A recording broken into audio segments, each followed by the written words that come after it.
Hello friends, good evening and welcome to the success Kendra. Friends देखिए, आज इस session में हम लोग बीपीएससी टीआरई 3.0 यानी कि बीपीएससी टीचर 3.0 जो न्यू वैकेंसी 2024 में आई हुई है फ्रेंड्स, उसके लिए एनसीईआरटी और एससीईआरटी क्लास 6 टू क्लास 8 यानी कि क्लास 6, 7 और 8 का फ्रेंड्स जो ज्योग्राफी का बुक है उसके चैप्टर वाइज एमसीक्यू को आज इस सेशन में हम लोग डिस्कस करने वाले हैं। बड़ा ही इंपॉर्टेंट सेशन रहने वाला है। इससे पहले मैंने आपको एनसीईआरटी एससीईआरटी क्लास 6 टू 8 का हिस्ट्री मैंने आपको कवर करा दिया था। अगर आपने नहीं देखा है उसको तो देखिएगा, लिंक आपको डिस्क्रिप्शन बॉक्स में मिल जाएगा।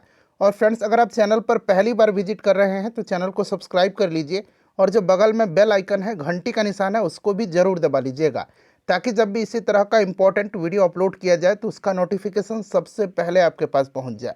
तो चलिए सेशन आज के स्टार्ट करते हैं। फ्रेंड्स, एक बार सभी लोग प्लीज़ जल्दी से सेशन को लाइक कर दीजिए और इसका लिंक फटाफट किसी भी एक ग्रुप में शेयर कर दीजिए। फ्रेंड्स चलिए अब सेशन हम लोग आज का स्टार्ट करते हैं। तो फ्रेंड्स, जैसे मैंने आपको बताया है कि आज इस सेशन में हम लोग बीपीएससी टीआरई 3.0 यानी कि बीपीएससी टीचर 3.0 जो न्यू वैकेंसी 2024 में आई हुई है फ्रेंड्स, उसके लिए एनसीईआरटी और एससीईआरटी, जी हाँ फ्रेंड्स, एनसीईआरटी और एससीईआरटी क्लास 6, 7 और 8 यानी कि क्लास 6 टू 8 का जो एनसीईआरटी और एससीईआरटी ज्योग्राफी का यानी कि भूगोल का जो बुक है उसके सारे एमसीक्यू को हम लोग चैप्टर वाइज आज एक ही सेशन में कंप्लीट कर लेंगे। फ्रेंड्स, यहाँ पर आप देख सकते हैं एनसीईआरटी के कक्षा 6, 7 एवं 8 के पाठ्यक्रम पर आधारित चैप्टर वाइज एमसीक्यूज यानी कि भूगोल ज्योग्राफी, ठीक है ना। और देखिए, सबसे पहले हम लोग क्या करेंगे कि क्लास 6 का जो एनसीईआरटी का चैप्टर वाइज एमसीक्यू है उसको कवर करेंगे। फिर साथ ही में हम लोग क्लास 6 का एससीईआरटी का ज्योग्राफी का बुक का एमसीक्यू कवर करेंगे। उसी प्रकार से फिर क्लास 7 का हम लोग एनसीईआरटी का पहले कवर करेंगे, फिर उसके बाद एससीईआरटी का, और फिर क्लास 8 का एनसीईआरटी पहले, फिर हम लोग एससीईआरटी को उसके बाद में। एक साथ मैं आपको क्लास 6 का एनसीईआरटी एससीईआरटी करवा दूंगा, फिर क्लास 7 का एनसीईआरटी एससीईआरटी करवा दूंगा, फिर क्लास 8 का एनसीईआरटी और एससीईआरटी करवा दूंगा। जैसे कल हमने जो हिस्ट्री कवर किया हुआ था NCERT SCERT history class 6 to 8 का, उसी प्रकार से कवर करेंगे। अगर आपने नहीं देखा है ना हिस्ट्री वाला सेशन तो उसको देखिएगा, लिंक आपको डिस्क्रिप्शन बॉक्स में मिल जाएगा। यहाँ पर आप देख सकते हैं फ्रेंड्स, कक्षा 6 लिखा गया है भूगोल पृथ्वी हमारा आवास, ठीक है ना। पहला अध्याय देखिए, सौरमंडल में पृथ्वी। थोड़ा सा मैं जूम कर देता हूँ ताकि आपको स्पष्ट रूप से दिखाई दे। सेशन थोड़ा सा लंबा होने वाला है इसीलिए इसको धैर्यपूर्वक देखिएगा। चलिए एक बार सभी लोग सेशन को लाइक कर दीजिए। सौरमंडल में पृथ्वी, पहला प्रश्न है कि सूर्य से तीसरा सबसे नज़दीक ग्रह कौन सा है। बड़ा ही इंपॉर्टेंट क्वेश्चन है। अब यहाँ पर ध्यान दीजिएगा फ्रेंड्स, सूर्य से दूरी के अनुसार अगर हम बात करें तो सबसे पहले बुध आता है, फिर शुक्र, फिर पृथ्वी, यानी कि पृथ्वी तीसरे नंबर पर आता है। क्रम याद रखिएगा, बुध, शुक्र, पृथ्वी, मंगल, बृहस्पति, शनि, अरुण यानी कि यूरेनस और वरुण यानी कि नेपच्यून। ये आपका सूर्य से दूरी के अनुसार क्रम हो गया, ठीक है ना। आकार के हिसाब से बात करते हैं तो सबसे बड़ा बृहस्पति, उसके बाद शनि, फिर अरुण, फिर वरुण, फिर पृथ्वी, फिर शुक्र, फिर मंगल और फिर बुध, यानी कि सबसे बड़ा ग्रह बृहस्पति है और सबसे छोटा बुध ग्रह है, ठीक है। सबसे ज़्यादा घनत्व वाला ग्रह जो है ये पृथ्वी है और सबसे कम घनत्व शनि का है। ये सब फ्रेंड्स आप याद रखिएगा, ठीक है ना। चलिए उसके बाद देखिएगा कि क्षुद्र ग्रह किन कक्षाओं के बीच पाए जाते हैं। क्षुद्र ग्रह जो है ये किन कक्षाओं के बीच पाए जाते हैं, चलिए बताइएगा। तो देखिए, क्षुद्र ग्रह जो है ना फ्रेंड्स, ये मंगल और बृहस्पति के कक्षाओं के बीच पाए जाते हैं। बड़ा ही इंपॉर्टेंट क्वेश्चन है, इसको आप जरूर ही फ्रेंड्स ध्यान रखिएगा, ठीक है ना। चलिए उसके बाद देखिएगा कि किस ग्रह को पृथ्वी की जुड़वा बहन के नाम से जाना जाता है। किस ग्रह को, तो पृथ्वी की जुड़वा बहन, पृथ्वी की भगनी, सांझ का तारा, भोर का तारा, इन सब के नाम से किसको जाना जाता है, शुक्र ग्रह को जाना जाता है। ऑप्शन नंबर यहाँ पर 2 राइट आंसर हो जाएगा, ठीक है ना। शुक्र के पास कोई भी उपग्रह नहीं है, इस चीज़ को आप जरूर याद रखिएगा। और इसको पृथ्वी का निकटतम, सबसे चमकीला और सबसे गर्म ग्रह भी कहा जाता है। ये सारे पॉइंट्स आप ध्यान रखिएगा। चलिए, ध्रुव तारे से किस दिशा का ज्ञान होता है। ध्रुव तारे से किस दिशा का ज्ञान होता है, तो फ्रेंड्स राइट आंसर इसका ऑप्शन नंबर 2 हो जाएगा, उत्तर, ठीक है ना। उत्तर याद रखिएगा, उत्तरी तारा को ध्रुव तारा भी कहा जाता है जो उत्तर दिशा को इंगित करता है। चलिए उसके बाद नेक्स्ट क्वेश्चन है कि निम्नलिखित कथनों पर विचार करें और यहाँ से कौन सा सही है ये आपको चुन करके बताना है, ठीक है ना। यहाँ पर आप देख लीजिए। चलिए एक एक स्टेटमेंट को पढ़िएगा कि ग्रह शब्द ग्रीक शब्द प्लेटेनाई से आया है जिसका अर्थ होता है घुमक्कड़। तो देखिए प्लेनेटाई से आया है, बिल्कुल सही है। ग्रीक शब्द जो है प्लेनेटाई, इसी से ग्रह आया है, जिसका अर्थ घुमक्कड़ यानी कि आसपास घूमने वाला होता है। तो ये बिल्कुल करेक्ट है। देखिए बृहस्पति, शनि और अरुण के चारों ओर छल्ले हैं, बिल्कुल ये भी करेक्ट दिया गया है कि बृहस्पति, शनि और अरुण के चारों ओर छल्ले हैं, ठीक है ना, याद रखिएगा। और देखिए फ्रेंड्स, ये छल्ले जो हैं विभिन्न पदार्थों के असंख्य छोटे छोटे पिंडों से बने हुए पट्टियाँ होते हैं। तो ये भी सही दिया हुआ है। तो इस प्रकार से दोनों स्टेटमेंट सही है, जो कि ऑप्शन नंबर यहाँ पर देख सकते हैं 3 में 1 और 2 दोनों सही दिया गया है। चलिए उसके बाद देखिए निम्नलिखित कथन पर विचार करें, ठीक है ना। और उसके बाद नीचे देख लीजिएगा, थोड़ा सा यहाँ मैं छोटा कर देता हूँ कि उपरोक्त में से कौन सा सौर मंडल का भाग है। तो सबसे पहले ध्यान दीजिएगा, सौर मंडल का भाग कौन सा है, ये आपसे पूछा गया है। तो देखिए सौर मंडल में सूर्य और वह खगोलीय वस्तुएं सम्मिलित हैं जो इस मंडल में एक दूसरे से गुरुत्वाकर्षण बल द्वारा बंधे हैं।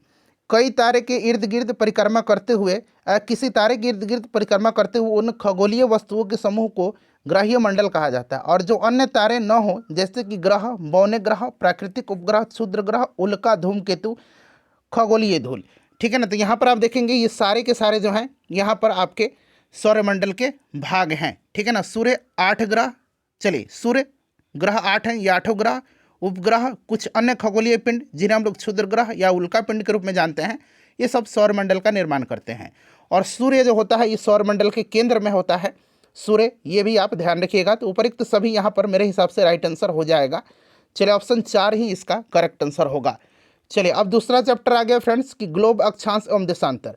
देखिए कर्क रेखा का अक्षांशीय मान क्या है, कर्क रेखा का अक्षांशीय मान क्या है। चलिए सभी लोग बताइए इसका राइट आंसर क्या हो जाएगा, कर्क रेखा का अक्षांशीय मान। तो देखिए 23.5 डिग्री उत्तरी अक्षांश को कर्क रेखा कहा जाता है, ठीक है ना। तो यहाँ पर ऑप्शन नंबर 1 राइट आंसर हो जाएगा। और 23.5 डिग्री दक्षिणी अक्षांश को मकर रेखा कहा जाता है। क्लियर। कर्क रेखा जो है ये भारत के 8 राज्य से गुजरती है। कौन कौन से हैं उंगली पर काउंट करेंगे, गुजरात, राजस्थान, मध्य प्रदेश, छत्तीसगढ़, झारखंड, पश्चिम बंगाल, त्रिपुरा और मिजोरम से। अच्छा एक और इम्पॉर्टेंट पॉइंट नोट कर लीजिएगा कि 2 अक्षांशों के मध्य की दूरी कितनी होती है, तो 111 किलोमीटर होती है, इसे भी आप ध्यान रखिएगा। चलिए उसके बाद देखिएगा कि भारत का मानक याम्योत्तर है, भारत का मानक याम्योत्तर है, चलिए बताएंगे। तो 82.5 डिग्री पूर्वी देशांतर को भारत का मानक याम्योत्तर माना गया है। और यह इलाहाबाद के निकट मिर्ज़ापुर से गुजरती है। और यह समय ग्रीनविच की जो मीन टाइम है उससे 5.5 घंटा आगे है। क्लियर। तो 82.5 डिग्री पूर्वी देशांतर को, जो कि कहाँ पर दिया गया है, ऑप्शन नंबर 1 में दिख रहा है। कर्क वृत्त किस गोलार्ध में स्थित है, कर्क वृत्त जो है यह उत्तरी गोलार्ध में है, ठीक है ना। विषुवत वृत्त से ध्रुवों तक स्थित समानांतर वृत्त को क्या कहते हैं। चलिए बताइएगा इसका राइट आंसर क्या हो जाएगा। विषुवत वृत्त से ध्रुवों तक स्थित सभी समानांतर वृत्तों को अक्षांश रेखाएं कहा जाता है। अक्षांश यहाँ पर राइट आंसर हो जाएगा, अक्षांश रेखाएं कहा जाता है। और अक्षांशों को अंश में मापा जाता है। और देखिए उत्तरी ध्रुव से दक्षिणी ध्रुव को मिलाने वाली जो रेखाएं हैं उनको देशांतर रेखाएं कहा जाता है। चलिए उसके बाद नेक्स्ट क्वेश्चन करेंगे कि निम्नलिखित कथनों पर विचार करें और इनमें से राइट आंसर आपको चुन करके बताना है। बताइएगा राइट आंसर क्या हो जाएगा। देखिए भूमध्य रेखा से ध्रुवों तक सभी समानांतर वृत्त देशांतर को समानांतर कहलाते हैं, बिल्कुल ये सही दिया गया है। और देखिए भूमध्य रेखा 0 डिग्री अक्षांश का प्रतिनिधित्व करती है। महाराष्ट्र में चंद्रपुर, ब्राजील में बेलो होरिजोंटो दोनों एक ही अक्षांश पर स्थित है, ये भी सही है। तीनों के तीनों स्टेटमेंट यहाँ पर सही दिए गए हैं, इसीलिए ऑप्शन नंबर यहाँ पर देखिएगा कौन सा सही हो जाएगा। तो उपयुक्त सभी यहाँ पर करेक्ट आंसर हो जाएगा, ठीक है ना फ्रेंड्स। चलिए उसके बाद देखिएगा छठा क्वेश्चन है कि निम्नलिखित कथनों पर विचार करें और इसमें से राइट आंसर आपको चुन करके बताना है, ठीक है ना। चलिए यहाँ से राइट आंसर आपको चुन करके बताना है। तो यहाँ पर फ्रेंड्स ध्यान दीजिएगा, भारत का GMT से 5.5 घंटा का, यानी कि 5 घंटे 3 मिनट आगे है, बिल्कुल जो ग्रीनविच मेन टाइम है उससे 5.5 घंटा आगे है। रूस में 11 मानक समय को अपनाया गया है, बिल्कुल सही दिया गया है। और पृथ्वी के प्रत्येक 1 घंटे के बीच 24 क्षेत्रों में विभाजित किया गया है, ठीक है ना। तो यहाँ पर तीनों के तीनों स्टेटमेंट जो हैं यहाँ पर सही दिए गए हैं, इसीलिए उपयुक्त सभी यहाँ पर इसका राइट आंसर हो जाएगा। पृथ्वी को 1 घंटे के 24 समय क्षेत्रों में विभाजित किया गया है और प्रत्येक क्षेत्र इस प्रकार 15 डिग्री देशांतर को तय करता है। चलिए उसके बाद नेक्स्ट क्वेश्चन कर लेंगे। देखिए अगला हमारा चैप्टर आ गया पृथ्वी की गतियाँ। देखिए किस तारीख को दिन और रात बराबर होते हैं, किस तारीख को दिन और रात बराबर होते हैं? चलिए सभी लोग आंसर कमेंट करिएगा, किस तारीख को दिन और रात बराबर होते हैं? बताइए इसका करेक्ट आंसर क्या हो जाएगा? दिन और रात बराबर होते हैं कब? तो देखिए फ्रेंड्स, दिन और रात जो हैं ये बराबर कब होते हैं? तो कब होते हैं? राइट आंसर बता दीजिए पहले। देखिए यहाँ पर 21 मार्च और 23 सितंबर को, ठीक है ना, 21 मार्च और 23 सितंबर को संपूर्ण पृथ्वी पर दिन और रात बराबर होते हैं। और इनको क्रमशः क्या कहा जाता है? 23 सितंबर को शरद विषु कहा जाता है, 23 सितंबर को शरद विषु, और 21 मार्च को क्या कहा जाता है? वसंत विषु कहा जाता है। इस चीज़ को आप ध्यान रखेंगे, ठीक है ना। तो एक और दो दोनों राइट आंसर हो जाएगा। चलो उसके बाद देखिएगा कि पृथ्वी की सूर्य के चारों ओर की गति को क्या कहा जाता है? तो पृथ्वी की सूर्य के चारों ओर की जो गति है उसको क्या कहा जाता है? उसको परिभ्रमण कहा जाता है, उसको वार्षिक गति कहा जाता है, ठीक है ना। याद रखिएगा क्या कहा जाता है? वार्षिक गति कहा जाता है। और एक आपका कौन सा है? एक आपका रिवॉल्यूशन है। क्या बोलते हैं उसको फ्रेंड्स? उसको हम लोग रोटेशन बोलते हैं। ये तो रिवॉल्यूशन परिभ्रमण कहलाता है, ठीक है ना। उसको हम लोग रोटेशन बोलते हैं, दैनिक गति, ठीक है ना। पृथ्वी अपने अक्ष पर पश्चिम से पूर्व घूमती रहती है, जिससे पृथ्वी का घूर्णन या घूर्णन कहा जाता है, या रोटेशन कहते हैं। और इसी के कारण दिन और रात होता है। तो इसको भी आप ध्यान रखेंगे किस प्रकार से, तो पश्चिम से पूर्व घूमती है। चलिए, पृथ्वी अपनी कक्षा में घूमते हुए सूर्य के चारों ओर एक चक्कर कितने समय में पूरा करती है? तो एक चक्कर जो है यह 365 दिन और 6 घंटे में पूरा करती है। तो यहाँ पर आप देखिएगा राइट आंसर यहाँ पर इसका क्या हो जाएगा? ऑप्शन नंबर 4 हो जाएगा, ठीक है ना। ऑप्शन नंबर यहाँ पर 4 राइट आंसर हो जाएगा। चलो उसके बाद देखिएगा कि क्या होता है जब कोई व्यक्ति पूर्व से पश्चिम तक 180 डिग्री देशांतर पार करता है? बताइए। तो देखिए एक दिन का नुकसान होता है, एक दिन का नुकसान जब वह पूर्व से पश्चिम तक, पूर्व से पश्चिम तक, जो कि प्रश्न में पूछा गया है, पूर्व से पश्चिम तक 180 डिग्री देशांतर को पार करता है। और एक दिन का लाभ कब होता है? जब पश्चिम से पूर्व की ओर 180 डिग्री पार करता है। तो यहाँ पर नुकसान होगा इसका, ठीक है ना। और लाभ कब होगा? जब पश्चिम से पूर्व की ओर, ठीक है ना। देखिए निम्नलिखित कथन पर विचार करना है और यहाँ से सही आंसर आपको चुन करके बताना है। चलिए पढ़ेंगे और आंसर आप कमेंट करिएगा। तो यहाँ पर देखिए फ्रेंड्स, देखिएगा कि सूर्य चारों ओर चक्कर लगाने में अभी मैंने आपको बताया 365.1/4 दिन लगता है। और पृथ्वी की धुरी जो कि एक काल्पनिक रेखा है अपने कक्षीय तल के साथ 66.5 डिग्री का कोण बनाती है, ठीक है ना। बिल्कुल ये भी सही है, ठीक है फ्रेंड्स। तो एक और दो दोनों यहाँ पर सही दिया गया है। ऑप्शन नंबर यहाँ पर 3 राइट आंसर हो जाएगा। निम्नलिखित कथन पर विचार करें और फिर से यहाँ से आपको राइट आंसर चुन करके बताना है नीचे, ठीक है ना। तो चलिए यहाँ पर सभी को पढ़ लीजिएगा एक बार। चलिए पढ़िए राइट आंसर इसका क्या होगा। तो फ्रेंड्स यहाँ पर आप देखेंगे कि सूर्य की किरणें सीधे कर्क रेखा पर पड़ती है। बिल्कुल सही है, सीधे कर्क रेखा पर सूर्य की किरणें पड़ती है और परिणाम स्वरूप इन क्षेत्रों में अधिक गर्मी प्राप्त होती है, ठीक है ना। और उसके बाद देखिए आर्कटिक वृत्त के आगे की जगह लगभग 6 महीने तक लगातार दिन के उजाले का अनुभव करती हैं। ये भी आपका सही दिया गया है, ठीक है ना। और देखिए भूमध्य रेखा के उत्तर क्षेत्रों में गर्मी है। बिल्कुल ये स्टेटमेंट आपका सही दिया गया है। और यहाँ पर देखिए इन जगहों पर सबसे लंबी रात और सबसे छोटा दिन 21 जून को होता है, गलत दिया गया है, ठीक है ना। आपका 21 जून को बड़ा दिन होता है, 21 जून को सबसे बड़ा दिन होता है, ठीक है ना। चलिए सबसे लंबा रात होता है, दिन होता है, और छोटी रात होती है, तो ये इसीलिए गलत दे दिया गया है। तो यहाँ पर हमने बताया 1, 2, 3 यहाँ पर राइट आंसर हो जाएगा। कौन सा कथन सही है? तो 1, 2 और 3 करेक्ट आंसर हो जाएगा। पृथ्वी की स्थिति जिसे शीतकालीन संक्रांति कहा जाता है, शीतकालीन संक्रांति कहा जाता है। बताइए राइट आंसर क्या हो जाएगा? शीतकालीन संक्रांति किसको कहा जाता है? करेक्ट आंसर क्या होगा इसका? बताइए। देखिए 22 दिसंबर होगा इसका आंसर। 22 दिसंबर के दिन सूर्य जो है ये मकर रेखा पर लंबवत होता है और इसे मकर संक्रांति कहते हैं। और इस दिन दक्षिणी गोलार्ध में सबसे बड़ा दिन होता है और उत्तरी गोलार्ध में सबसे बड़ा दिन 21 जून के दिन होता है, जिस दिन अंतर्राष्ट्रीय योग दिवस मनाया जाता है, 21 जून के दिन, ठीक है ना। तो ये सब पॉइंट आप ध्यान रखेंगे फ्रेंड्स। चलिए अब अगला चैप्टर आ गया, चुंबकीय सुई की दिशा हमेशा किस दिशा में होती है? चुंबकीय सुई की दिशा जो है ये हमेशा होती है आपका उत्तर दक्षिण दिशा में। किस दिशा में होती है? तो ये उत्तर दक्षिण दिशा में होती है, ठीक है ना। चुंबकीय कंपास में एक चुंबकीय सुई जो हमेशा उत्तर दक्षिण दिशा की ओर संकेत करती है। चलिए एक छोटे से क्षेत्र का बड़े पैमाने पर खींचा गया रेखाचित्र क्या कहलाता है? तो फ्रेंड्स इसको क्या कहा जाता है? इसको कहा जाता है, क्या कहा जाता है, इसको खाका कहा जाता है। ठीक है ना, यहाँ पर ऑप्शन दिया गया है, इसको क्या कहा जाता है, इसको खाका कहा जाता है। निम्न में से क्या मानचित्र का घटक है?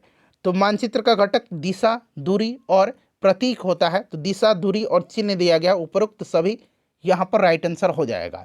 ठीक है ना। देखिए, मुख्य दिशाओं का पता लगाने के लिए क्या प्रयोग किया जाता है? मुख्य दिशाओं का पता लगाने के लिए किसका प्रयोग किया जाता है? तो फ्रेंड्स, ये दिक्सूचक का प्रयोग किया जाता है। चलिए, उसके बाद देखिएगा कि वृक्षों के वितरण को दिखलाने वाले मानचित्र को क्या कहते हैं? वृक्षों के वितरण को दिखलाने वाले, बताइए इसका राइट आंसर क्या हो जाएगा? तो फ्रेंड्स, इसको कहा जाता है थीमेटिक मानचित्र। ठीक है ना, इसको क्या कहा जाता है? इसको थीमेटिक मानचित्र कहा जाता है। वनों के वितरण को दिखाने वाले मानचित्र को हम लोग थीमेटिक मानचित्र कहते हैं। ठीक है ना, थीमेटिक मानचित्र कहा जाता है। और देखिए, कुछ मानचित्र विशेष जानकारियां प्रदान करते हैं, जैसे कि सड़क, वर्षा, वन, ये सब। ठीक है ना, तो इस चीज़ को आप ध्यान रखिएगा। आगे इसके बारे में मैं आपको डिटेल में डिस्कस करा दूंगा, आप चिंता मत करिएगा। देखिए, सड़क के नक्शे, वर्षा के नक्शे, जंगलों के वितरण को दर्शाने वाले नक्शे, उद्योग इत्यादि, ये विषयगत मानचित्र के रूप में इनको जाना जाता है। ठीक है ना, और मानचित्र के 3 घटक मैंने आपको बता ही दिए, दूरी, दिशा और प्रतीक। क्लियर ना। चलिए, उसके बाद देखिए अगला प्रश्न कर लेंगे। नेक्स्ट क्वेश्चन है हमारा, हाँ, अगर और भौतिक मानचित्र के बारे में जान लीजिए। देखिए, भौतिक मानचित्र जो होता है ना, ये पृथ्वी की प्राकृतिक विशेषताओं जैसे कि पर्वत, पठार, मैदान, नदियाँ, महासागर, इन सब का प्रतिनिधित्व करता है। और एक राजनीतिक मानचित्र है जो विश्व महाद्वीपों और प्रमुख भौगोलिक क्षेत्रों के राजनीतिक विभाजन या मानव निर्मित सीमाओं का प्रतिनिधित्व करता है। चलिए, निम्नलिखित कथनों पर विचार करें और राइट आंसर चुन करके बताना। अब यहाँ से आप देख लीजिएगा, नक्शे के 3 घटक हैं, दूरी, दिशा और प्रतीक। तो ये आपका सही दिया गया है। ठीक है ना, ये आपका सही दिया गया है। और देखिए, विशिष्ट सूचनाओं जैसे कि सड़क मानचित्र, वर्षा मानचित्र पर ध्यान केंद्रित करने वाला मानचित्र को राजनीतिक मानचित्र कहा जाता है, नहीं इनको भौतिक मानचित्र कहा जाता है, जैसे कि अभी मैंने आपको बताया है। ठीक है ना, तो ये पहला गलत है, दूसरा सही है। तो यहाँ पर केवल 2 राइट आंसर होगा। चलिए, उसके बाद देखिएगा कि इस पर विचार करना है और उपरोक्त में से कौन सा कार्डिनल पॉइंट है, कौन सा इसमें से कार्डिनल पॉइंट है। तो देखिए फ्रेंड्स, उत्तर, दक्षिण, पूर्व और पश्चिम 4 प्रमुख दिशाएं हैं, उन्हें कार्डिनल पॉइंट कहा जाता है। तो उत्तर और दक्षिण दिया गया है, यानी कि 3 और 4 इसका राइट आंसर हो जाएगा। ठीक है ना, इस चीज़ को आप ध्यान रखिएगा। और अन्य 4 मध्यवर्ती दिशाएं हैं, उत्तर पूर्व, दक्षिण पश्चिम और उत्तर पश्चिम। ठीक है ना, तो ये कार्डिनल 4 हैं, पूर्व, पश्चिम, उत्तर, दक्षिण। तो 3 और 4 यहाँ पर ऑप्शन नंबर 2 राइट आंसर इसका हो जाएगा। चलिए, अगला प्रश्न है हमारा। देखिए, ये बड़ा इंपॉर्टेंट है, स्थान और रंग यानी कि पारंपरिक प्रतीक। अब देखिए, पर्वत को किस रंग से दर्शाया जाता है, बताइए राइट आंसर क्या होगा। देखिए, यहां पर ध्यान दीजिएगा, पर्वत पहाड़ के लिए भूरा रंग, पठार के लिए पीला रंग, मैदान के लिए हरा रंग का उपयोग किया जाता है, और जल निकाय को दर्शाने के लिए नीला रंग का प्रयोग किया जाता है। ठीक है ना, तो यहाँ पर देख लीजिए, राइट आंसर इसका आपका केवल 3 हो जाएगा। हरा रंग मैदान के लिए दर्शाया जाता है। ठीक है ना। चलिए, उसके बाद नेक्स्ट क्वेश्चन आ गया, अगला चैप्टर आ गया हमारा कि पृथ्वी के प्रमुख परिमंडल, पृथ्वी के जिस ठोस भाग पर हम रहते हैं उसे क्या कहते हैं? पृथ्वी के जिस ठोस भाग पर रहते हैं हम, उसको हम लोग क्या कहते हैं? तो फ्रेंड्स, उसको हम लोग भूमंडल कहते हैं। क्या कहते हैं फ्रेंड्स? उसको हम लोग भूमंडल कहते हैं। भूमंडल यहाँ पर राइट आंसर हो जाएगा। ठीक है, और पृथ्वी के बहुत बड़े भाग पर जल पाया जाता है, जिसको कि हम लोग जलमंडल कहते हैं। गैसों की परतें जो पृथ्वी की चारों ओर घेरती है उसे वायुमंडल कहा जाता है। ठीक है ना, तो ये सब पॉइंट आप याद रखिएगा। चलिए, विश्व का दूसरा सबसे बड़ा महाद्वीप एशिया है, और दूसरा सबसे बड़ा महाद्वीप जो है ये आपका अफ्रीका हो जाएगा। ठीक है, और देखिए, एकमात्र महाद्वीप है अफ्रीका जहाँ से आपके कर्क रेखा, भूमध्य रेखा और मकर रेखा गुजरती है। विश्व की सबसे लंबी नदी नील नदी अफ्रीका में ही बहती है, इस चीज़ को आप ध्यान रखिएगा। विश्व की पहली महिला कौन थी जिन्होंने एवरेस्ट पर कदम रखा था?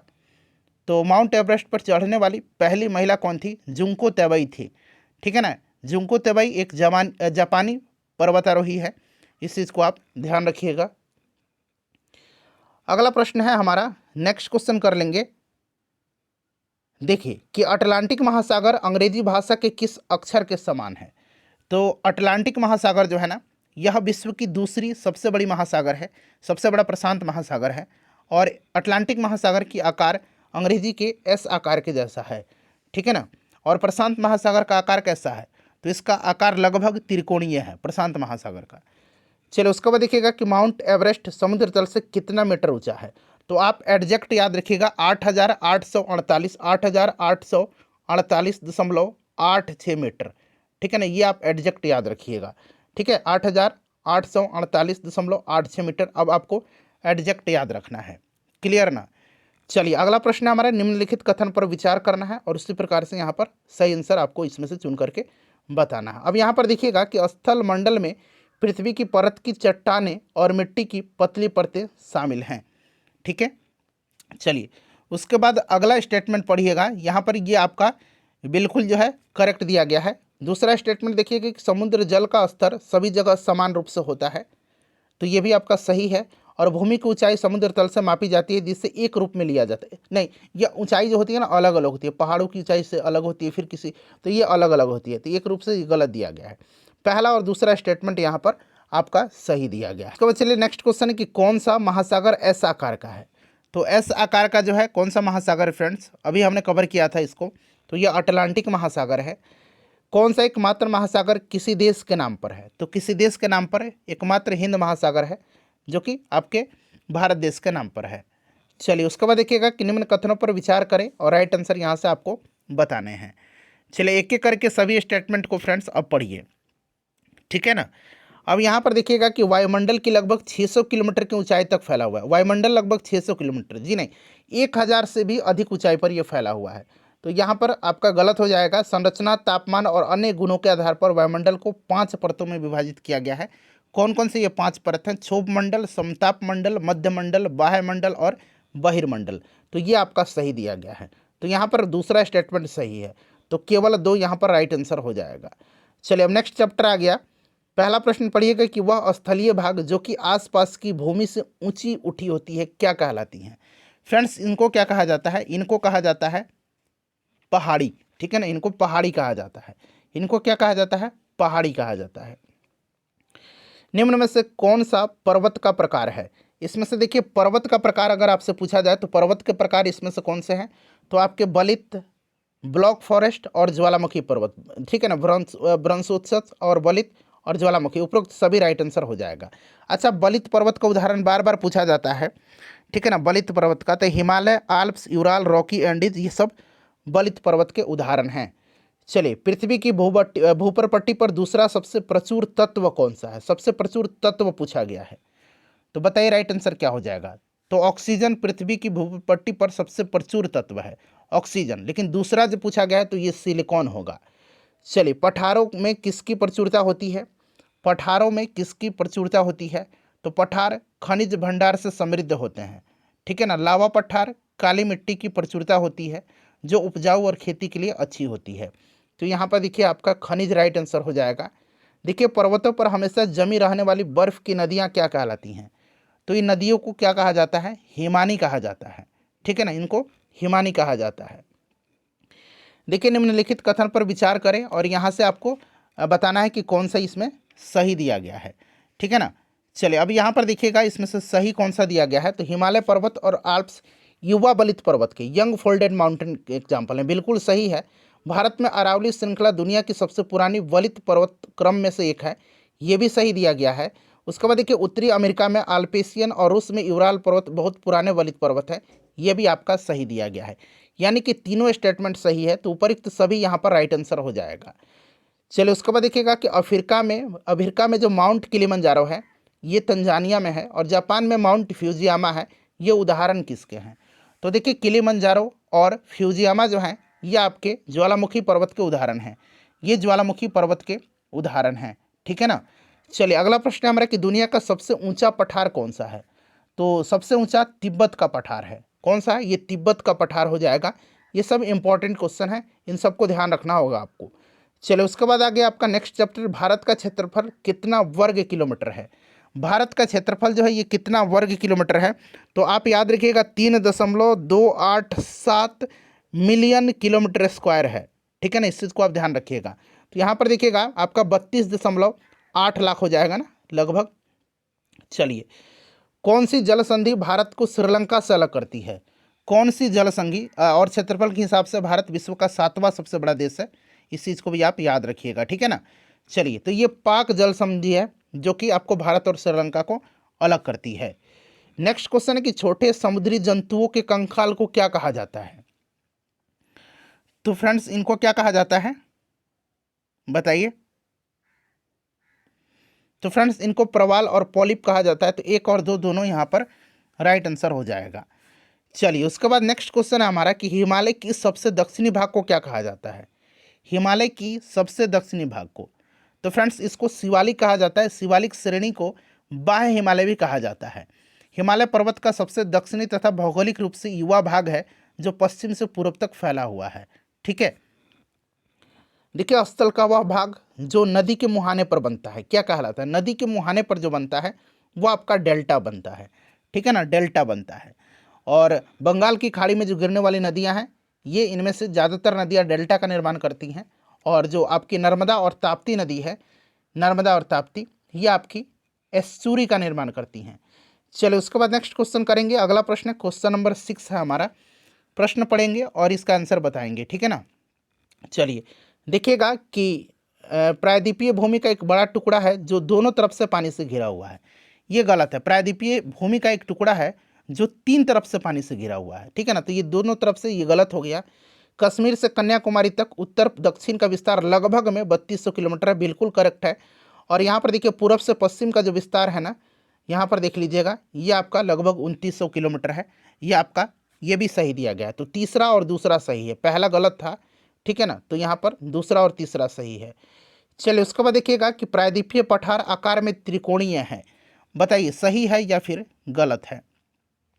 प्रायद्वीपीय पठार आकार में लगभग त्रिकोणीय है और इसका आकार अत्यधिक असमान है, इस चीज़ को आप ध्यान रखिएगा। तो ये आपका सही दिया गया है। ठीक है ना, उसके बाद देखिए नर्मदा और ताप्ती नदियाँ अरावली पहाड़ियों से होकर के बहती है, ये आपका गलत दिया गया है। ठीक है ना, ये आपका गलत दिया गया है। ठीक है ना, इस चीज़ को आप ध्यान रखिएगा। चलिए नर्मदा और ताप्ती ये आपका विंध्य और सतपुड़ा पर्वतमाला से होकर के बहती हैं। और ये पश्चिम की ओर बहने वाली नदी जो अरब सागर में गिरती हैं, ये सही है बिल्कुल ये नदी। ठीक है ना, और ये एस्चुरी का निर्माण करती हैं, डेल्टा का निर्माण नहीं करती हैं। तो इसलिए 1 और 3 राइट आंसर हो जाएगा, जो कि ऑप्शन नंबर 3 में दिया गया है। चलिए अब अगला चैप्टर आ गया हमारा कि दिन के समय गर्म एवं शुष्क पवन बहती है, उसको क्या कहते हैं? फ्रेंड्स बताइए। तो फ्रेंड्स उत्तर एवं उत्तर पश्चिम क्षेत्र में भारत के ये हवाएं बहती हैं, इनको लू कहा जाता है। चलो उसके बाद देखिए मानसून शब्द किस भाषा से लिया गया है? तो मानसून शब्द को लिया गया है अरबी भाषा से। अरबी भाषा से लिया गया, अरबी भाषा के मौसम शब्द से बना है ये। ठीक है ना, मौसम शब्द से ये बना है। चलिए उसके बाद नेक्स्ट क्वेश्चन देखिएगा, किसी स्थान की जलवायु किस पर निर्भर करती है? तो किसी भी स्थान की जलवायु जो है यह निर्भर किस पर करती है? तो फ्रेंड्स स्थिति, ऊंचाई, समुद्र तल से दूरी, इन सब पर निर्भर करती है। ठीक है ना, तो यहाँ पर उपरोक्त सभी हो जाएगा। विश्व में सबसे अधिक वर्षा कहाँ होती है? तो फ्रेंड्स सबसे ज़्यादा वर्षा जो है ये मेघालय में मौसिन राम जो है ना वहीं पर होती है। इंपॉर्टेंट क्वेश्चन है, ध्यान रखेंगे। गुजरात के गिर वन में कैसे शेरों का निवास है? तो ये आपके एशियाई शेर पाए जाते हैं यहाँ पर गिर में। देखिए घास, झाड़ियाँ और पौधे जो बिना मनुष्य की सहायता से उपजते हैं उनको क्या कहा जाता है? तो फ्रेंड्स उनको कहा जाता है प्राकृतिक वनस्पति। उनको प्राकृतिक वनस्पति कहा जाता है। ठीक है फ्रेंड्स, याद रखिएगा। तो यहाँ पर देखिए प्राकृतिक वनस्पति हो जाएंगे। चलो उसके बाद देखिएगा यहाँ से सही कथन आपको चुनना है, नीचे दिया गया है, यहाँ पर आप देख सकते हैं। ठीक है ना, चलिए एशियाई शेर भारत का राष्ट्रीय पशु है। शेर भारत का राष्ट्रीय पशु नहीं है। भारत का राष्ट्रीय पशु क्या है? भारत का राष्ट्रीय पशु जो है ये क्या है फ्रेंड्स, बता दीजिए। बाघ है मेरे ख्याल से। ठीक है, शेर थोड़ी है। चलिए उसके बाद देखिएगा कि असम में एक सींग वाले गंडे पाए जाते हैं, बिल्कुल सही दिया गया, असम में ये पाया जाता है। और उसके बाद देखिए अगला है आपका कि जंगली गधे कक्षकरण में पाए जाते हैं, बिल्कुल सही है। दूसरा और तीसरा इसमें से मेरे ख्याल से सही है। तो ऑप्शन नंबर यहाँ पर 2 राइट आंसर हो जाएगा। ठीक है ना, चलिए उसके बाद अब देखिए एनसीईआरटी तो हमने क्लास 6 का समाप्त कर दिया ज्योग्राफी का। अब इसी के साथ हम लोग एससीईआरटी बुक को कवर कर लेंगे। यहाँ पर आप देख सकते हैं अब क्लास 6 हम एससीईआरटी कवर करते हैं। चलिए हमारे सौरमंडल में कितने ग्रह हैं? हमारे सौरमंडल में कितने ग्रह हैं फ्रेंड्स, बताइए फटाफट सभी लोग। तो मैंने बताया था ना कि 8 ग्रह हैं हमारे सौरमंडल में। कितने ग्रह हैं फ्रेंड्स? तो 8 ग्रह हैं। ठीक है ना, 8 ग्रह हैं, इस चीज़ को आप ध्यान रखिए। कितने ग्रह हैं? 8 ग्रह हैं। चलो उसके बाद देखिएगा कि सौरमंडल परिवार का मुखिया कौन होता है? तो सौरमंडल परिवार का मुखिया जो होता है ये सूर्य होता है। मुखिया तो सूर्य ही होगा ना। ठीक है ना, तो यहाँ पर 3 राइट आंसर हो जाएगा। चलिए उसके बाद देखिएगा कि सबसे बड़ा दिन कब होता है। सबसे बड़ा दिन जो होता है ये आपका कब होता है, तो सबसे बड़ा दिन जो होता है ये आपका कब होता है, 21 जून के दिन होता है सबसे बड़ा दिन, ठीक है ना। कहाँ, उत्तरी गोलार्ध में। और दक्षिणी गोलार्ध में सबसे बड़ा दिन कब होता है, दक्षिणी गोलार्ध में सबसे बड़ा दिन कब होता है, तो दक्षिणी गोलार्ध में सबसे बड़ा दिन जो होता है फ्रेंड्स वो आपका होता है कब, 22 दिसंबर को। ये भी आप ध्यान रखिएगा। देखिए चांद पर पहुंचने वाले पहले व्यक्ति कौन थे, तो चांद पर पहुंचने वाले पहले व्यक्ति जो थे ये कौन थे फ्रेंड्स, नील आर्मस्ट्रॉन्ग थे, ठीक है ना, जिन्होंने 1969 में चांद पर कदम रखा था, ठीक है, 1969 में। चलिए उसके बाद नेक्स्ट क्वेश्चन है हमारा कि अपने अक्ष पर झुकी हुई है पृथ्वी, तो अपने अक्ष पर जो है पृथ्वी झुकी हुई है 23.5 डिग्री, ठीक है ना। चलिए अपने अक्ष पर 23.5 डिग्री झुकी हुई है। चलिए उसके बाद नेक्स्ट क्वेश्चन कर लेंगे। अगला प्रश्न है हमारा कि देखिए नेक्स्ट चैप्टर आ गया कि अंतरिक्ष में जाने वाले पहले भारतीय कौन थे, तो पहले भारतीय स्क्वाड्रन लीडर श्री राकेश शर्मा हैं। तो यहाँ पर देखिए राकेश शर्मा दिया गया है, राकेश शर्मा यहाँ पर राइट आंसर हो जाएगा, 1984 में ये गए थे, ठीक है। उसके बाद देखिए जल डमरू मध्य जोड़ता है, जल डमरू मध्य जो है यह जोड़ता है, राइट आंसर हो जाएगा 2 बड़े जल निकायों को, ठीक है ना। जल डमरू मध्य प्राकृतिक रूप से निर्मित एक संकीर्ण जल मार्ग है जो 2 बड़े जल निकायों को जोड़ता है। तो यहाँ पर ऑप्शन नंबर 2 राइट आंसर हो जाएगा। जीवन किस मंडल पर पनपता है, जीवन पनपता है किस मंडल पर, तो बताइए राइट आंसर। चलिए इसका आंसर आप कमेंट करके बताइएगा, ठीक है ना। चलिए उसके बाद देखिएगा कि पृथ्वी के प्रमुख स्थल रूप पर्वत कितने प्रकार के हैं, पर्वत कितने प्रकार के हैं, तो पर्वत जो होते हैं ये मेनली 3 प्रकार के हैं, बलित पर्वत, ब्लॉक पर्वत और ज्वालामुखी पर्वत, ठीक है ना। तो यहाँ पर आप देख लीजिए 3 राइट आंसर हो जाएगा। किसे संसार का छत कहा जाता है, तो फ्रेंड्स तिब्बत का पठार जो है, पामीर का पठार, इसी को संसार का छत कहा जाता है, तिब्बत का पठार या फिर पामीर का पठार, याद रखिएगा।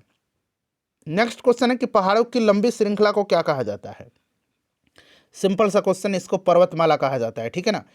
चलो उसके बाद देखिएगा कि हिमालय भारत की किस भाग में दक्षिण पश्चिम से उत्तर पश्चिम दिशा में स्थित है, तो फ्रेंड्स ये पूर्वोत्तर में है, ठीक है ना, पूर्वोत्तर में है, याद रखिएगा पूर्वोत्तर में है। चलिए उसके बाद नेक्स्ट क्वेश्चन है कि कुल दिशाओं की संख्या कितनी है, तो दिशाएं 10 हैं, चारों दिशाएं हो गए, ठीक है ना। उसके बाद आपका दक्षिण पश्चिम, दक्षिण पूर्व, उसके बाद आपका उत्तर पूर्व, उत्तर पश्चिम, ये सब हो गया, और 4 दिशा हो गया, और एक आपका हो जाएगा ऊपर और एक नीचे, यानी कि ऊर्ध्व और अधः, ठीक है ना। चलो उसके बाद देखिएगा कि प्रमुख दिशाएं कितनी हैं, तो प्रमुख दिशाएं जो हैं ये मेनली 4 ही हैं। चलो उसके बाद देखिएगा कि सबसे अधिक गर्मी कहाँ पड़ती है, सबसे अधिक गर्मी जो है ये कहाँ पर पड़ती है, सबसे अधिक गर्मी कहाँ पर पड़ती है, बताइए राइट आंसर इसका क्या हो जाएगा। सबसे ज़्यादा गर्मी कहाँ पर पड़ती है, तो फ्रेंड्स ये पड़ती है कहाँ पर, उष्ण कटिबंध, ठीक है ना, उष्ण कटिबंध, ऑप्शन नंबर 3 राइट आंसर हो जाएगा। देखिए उष्ण कटिबंध पृथ्वी का सबसे गर्म क्षेत्र इसलिए होता है क्योंकि पृथ्वी के अक्षीय झुकाव के कारण सूर्य की अधिकतम उष्मा भूमध्य रेखा और इसके आसपास के इलाके पर पड़ती है। चलिए कर्क रेखा है, तो कई बार मैंने आपको बता दिया 23.5 डिग्री उत्तरी अक्षांश को। एक देशांतर से दूसरे देशांतर की दूरी तय करने में सूर्य को कितना समय लगता है, तो फ्रेंड्स ये 4 मिनट का, ठीक है ना, इस चीज़ को आप याद रखिएगा, 4 मिनट का समय लगता है। चलिए 1 डिग्री के डिफरेंस में। देखिए निम्नलिखित में से कौन सा युग्म रंगों के संबंध में गलत है जिसके द्वारा मानचित्र पर एक भू आकृति का प्रतिनिधित्व किया जाता है, तो यहाँ पर देखिए मैंने आपको बताया था ना, हरा रंग मैदान को दर्शाता है, तो ये आपका बिल्कुल सही दिया गया है। और सिलेटी रंग जो है पहाड़, यहाँ पर देखिए पठार को क्या दर्शाता है, बताइए, तो देखिए नीला रंग तो हो गया जल मंडल को दर्शाता है, भूरा रंग पर्वत को, पीला रंग पठार को दर्शाता है, तो ये गलत हो जाएगा, ये आपका सही है, और भूरा पर्वत को यहाँ पर ये आपका सही दिया गया है, ठीक है ना, ये भी सही दिया गया है, तो दूसरा यहाँ पर गलत है। यदि कोई नक्शा आपके सामने है तो दक्षिण दिशा खाली स्थान दिया गया दिखाई जाती है, तो दक्षिण दिशा जो है ये दिखाई जाती है आपके मानचित्र के निचले भाग में, ठीक है ना, और उत्तर ऊपर होता है, तो यहाँ पर ऑप्शन नंबर 4 राइट आंसर हो जाएगा। देखिए मानचित्र निर्माण में ध्यान रखना चाहिए, तो संकेत का, दिशाओं का और मापक का, इन सब का रखा जाता है, ठीक है ना। चलिए उसके बाद देखिएगा कि कांवर झील बिहार के किस जिला में है, कांवर झील बिहार का एकमात्र जो है आपका रामसर स्थल है, और यह बेगूसराय में है, ठीक है, याद रखिएगा। बिहार के कितने भाग पर वन का विस्तार है? बताइए राइट आंसर क्या हो जाएगा। तो फ्रेंड्स ये आपका 7.84% भाग पर, ठीक है ना, याद रखिएगा। और आपका बिहार में जो वनावरण है ये आपका 7380.79 वर्ग किलोमीटर पर है, जो कि बिहार के कुल भौगोलिक क्षेत्रफल का आपका 7.84% है। बिहार का भौगोलिक क्षेत्रफल है कितना? तो 94,163 वर्ग किलोमीटर। यह भी आप जरूर याद रखिएगा, ठीक है ना, या किलोमीटर स्क्वायर लिख दीजिए ऐसे। चलिए, फतुहा से बढ़ैया मोकामा तक को कैसा क्षेत्र कहा जाता है? बताइए राइट आंसर इसका क्या होगा। तो फ्रेंड्स इसको कहा जाता है आपका ताल क्षेत्र या ताल क्षेत्र, ठीक है ना। तो एक और दो दोनों राइट आंसर हो जाएगा। 2011 की जनगणना के अनुसार बिहार की कुल जनसंख्या 10,40,99,452, ये आपके जबान पर होना चाहिए, ठीक है ना। चलिए, उसके बाद देखिएगा कि 2011 के जनगणना के अनुसार बिहार के किस जिले में, आज ही मैंने आपका बिहार स्पेशल का जो पिछले बार ट्री 1 और ट्री 2 में पूछा गया था वो प्रश्न कराया है, और मैंने इस सब जनगणना से संबंधित एक अलग वीडियो में मैंने भी कराया हुआ है, तो उसको देख लीजिएगा। ये सब पूरा डिटेल में मैंने आपको बताया हुआ है। ऑप्शन नंबर यहाँ पर एक राइट आंसर हो जाएगा। चलिए, उसके बाद देख लीजिएगा कि बिहार में गर्म जल कुंड कहाँ पर अवस्थित है। बिहार में गर्म जल कुंड जो है ये आपके राजगीर में है, ठीक है ना। राजगीर में सूर्य कुंड, नानक कुंड, ब्रह्म कुंड ये सब है, याद रखिएगा। चलिए, जरासंध का अखाड़ा अवस्थित कहाँ पर है? जरासंध का अखाड़ा राजगीर में स्थित है। नेक्स्ट क्वेश्चन है, गौतम बुद्ध को ज्ञान की प्राप्ति कहाँ पर हुई थी? तो बोधगया में हुई थी। पहला उपदेश इन्होंने सारनाथ में दिया था। ककोलत एक क्या है? तो यह एक जलप्रपात है। ककोलत एक जलप्रपात है जो कि फ्रेंड्स नवादा में पड़ता है, नवादा में, ठीक है ना। कोकोलत नवादा में पड़ता है, इस चीज़ को आप ध्यान रखिएगा। चलिए, पावापुरी जो है यहाँ पर पूछा गया है, ये मंदिर है, पावापुरी में मंदिर है। तो पावापुरी में यहाँ पर देखिए जल मंदिर है, ठीक है ना, इंपॉर्टेंट है। चलिए, उसके बाद नेक्स्ट चैप्टर आ गया हमारा बिहार दर्शन का दूसरा चैप्टर है, गोलघर का निर्माण किसने कराया था? तो गोलघर का निर्माण कराया गया था मेनली अनाज भंडार करने के लिए, और जॉन गास्टी ने इसका निर्माण करवाया था, ठीक है ना फ्रेंड्स, इस चीज़ को आप ध्यान रखिएगा। चलिए, उसके बाद नेक्स्ट क्वेश्चन पटना में है। गुरु गोविंद सिंह का जन्म स्थान पटना है। 1666 में इनकी जन्म हुई थी, और 1699 में इन्होंने खालसा पंथ का स्थापना किया था। शेरशाह का मकबरा कहाँ पर है फ्रेंड्स? तो ये सासाराम में शेरशाह का मकबरा है। चलिए, पत्थर की मूर्ति यक्षिणी कहाँ पर मिली थी? ये बड़ा ही इंपॉर्टेंट क्वेश्चन है। तो यहाँ पर देखिए दीदारगंज में, ठीक है ना, यहाँ पर याद रखेंगे आप, दीदारगंज में। चलो, उसके बाद देखिए शेरशाह का मकबरा खाली स्थान दिया गया कोणीय है। शेरशाह का मकबरा अष्टकोणीय है, ठीक है ना, याद रखिएगा। और यह मकबरा इंडो इस्लामिक वास्तुकला का एक उदाहरण है, इंडो इस्लामिक वास्तुकला का एक उदाहरण है। चलिए, अब आ गया हमारा क्लास 7th का। उसी प्रकार से पहले हम लोग एनसीईआरटी कवर करेंगे, फिर उसके बाद हम लोग एससीईआरटी कवर करेंगे। तो ये एनसीईआरटी है क्लास 7th का। देखिए, पृथ्वी की कठोर ऊपरी परत ठोस प्रॉपर्टी क्या कहलाती है? चलिए बताइएगा, इसका राइट आंसर क्या होगा, आंसर कमेंट करिएगा। तो फ्रेंड्स इसको क्या कहा जाता है? सभी लोग आंसर कमेंट करिए, इसका राइट आंसर क्या होगा। तो देखिए फ्रेंड्स, इसका जो करेक्ट आंसर हो जाएगा वो आपका हो जाएगा स्थल मंडल। क्या होगा इसका? स्थल मंडल, यहाँ पर राइट आंसर हो जाएगा स्थल मंडल, ठीक है ना, याद रखिएगा, स्थल मंडल करेक्ट आंसर हो जाएगा। चलिए, नेक्स्ट क्वेश्चन कर लेंगे। अगला प्रश्न है कि वस्तु विनिमय पद्धति का क्या अर्थ है? वस्तु विनिमय पद्धति का क्या अर्थ है? चलिए बताइए, राइट आंसर इसका क्या हो जाएगा। तो फ्रेंड्स इसका अदला बदली का व्यापार यहाँ पर राइट आंसर हो जाएगा।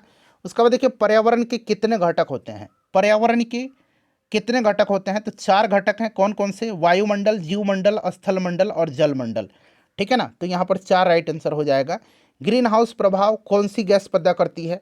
तो कार्बन डाइऑक्साइड है, मीथेन है, नाइट्रस ऑक्साइड है, जलवाष्प है, CFC है, क्लोरोफ्लोरोकार्बन। तो यहाँ पर देखिए कार्बन डाइऑक्साइड दिया गया है, ठीक है ना।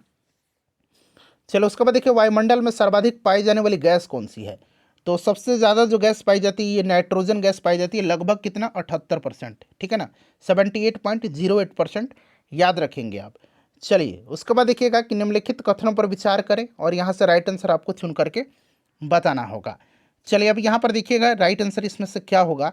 तो पारितंत्र एक ऐसा तंत्र है जो सभी जीवित प्राणियों के एक दूसरे के साथ और पर्यावरण के भौतिक और रासायनिक कारकों के परस्पर अंतःक्रिया द्वारा बनी है। बिल्कुल करेक्ट दिया गया है। और देखिए, जल के क्षेत्र को जलमंडल कहा जाता है, ये भी सही दिया गया है। दोनों स्टेटमेंट सही है, तो इस प्रकार से आपका आंसर 1 और 2 दोनों होगा। देखिए फिर उसी प्रकार से है, निम्नलिखित कथन को पढ़ना है और उसको यहाँ से आपको राइट आंसर बताना है। देखिए वायुमंडल पृथ्वी के चारों ओर फैली वायु की पतली परत है, बिल्कुल सही। पृथ्वी का परिक्रमण अपने चारों ओर, देखिए अपने चारों ओर के वायुमंडल के थामे रखता है, तो ये यहाँ पर आपका गलत दिया गया है। पृथ्वी का गुरुत्वाकर्षण बल अपने चारों ओर के वातावरण को थामे रखता है, तो ये इसीलिए गलत है, ठीक है ना। तीसरा सही है, ठीक है ना। तो पहला और तीसरा इसमें सही दिया गया है, जो कि आपका ऑप्शन नंबर 3 में दिख रहा है। चलिए फ्रेंड्स अगला प्रश्न करेंगे कि पृथ्वी की त्रिज्या कितनी है। पृथ्वी की त्रिज्या कितनी है, तो फ्रेंड्स ये आपका 6371 किलोमीटर है। इसको आप ध्यान रखिएगा, ये एनसीईआरटी का है, ठीक है ना। पृथ्वी की सबसे आंतरिक परत को क्या कहा जाता है। पृथ्वी की सबसे आंतरिक परत जो है उसको क्या कहा जाता है, तो फ्रेंड्स उसको कोर कहा जाता है, ठीक है ना। उसको कोर कहा जाता है आंतरिक परत को। पृथ्वी के आंतरिक परत को क्या कहते हैं, पृथ्वी के आंतरिक परत को कोर कहा जाता है। इस चीज़ को आप ध्यान रखिएगा, ठीक है। चलिए फ्रेंड्स आगे बढ़ेंगे, नेक्स्ट क्वेश्चन कर लेंगे। कोर कहा जाता है, इसको आप ध्यान रखिएगा। चलिए नेक्स्ट क्वेश्चन करेंगे। अगला प्रश्न है हमारा कि कोर का मुख्य रूप से, कोर जो होता है ये किसका बना होता है। कोर जो होता है ये आपका लोहा और निकेल का बना होता है। किसका बना होता है फ्रेंड्स, तो याद रखेंगे ये लोहा और निकेल का बना होता है। किसका बना होता है, बड़ा इंपॉर्टेंट क्वेश्चन है, इसको याद रखिएगा, लोहा और निकेल का बना होता है। चलिए उसके बाद नेक्स्ट क्वेश्चन कर लेंगे। अगला प्रश्न है हमारा, देखिए जब द्रवित मैग्मा ठंडा होकर ठोस हो जाता है तब इस प्रकार के चट्टान को क्या कहते हैं। इस प्रकार के चट्टान को क्या कहा जाता है, इसको आग्नेय चट्टान कहा जाता है।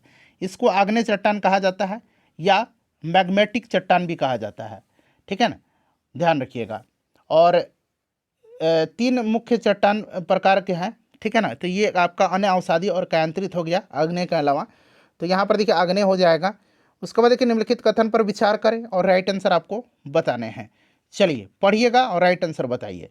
देखिए फ्रेंड्स पृथ्वी की सतह की आंतरिक परत क्रोड है, ठीक है ना, बिल्कुल सही दिया गया। सबसे ऊपर आपका कौन सा होगा, तो भूपर पट्टी होगा यानी कि क्रस्ट, फिर आपका मेंटल और फिर आपका कोर होगा, केंद्रीय भाग। समझ में आ गया ना। देखिए यह मुख्य रूप से निकेल और लोहे का बना होता है। मुख्य रूप से यह निकेल और लोहे का बना होता है, बताइए। तो फ्रेंड्स ये आपका सही दिया गया है, ठीक है ना, ये आपका सही दिया गया, अभी मैंने आपको बताया था ना।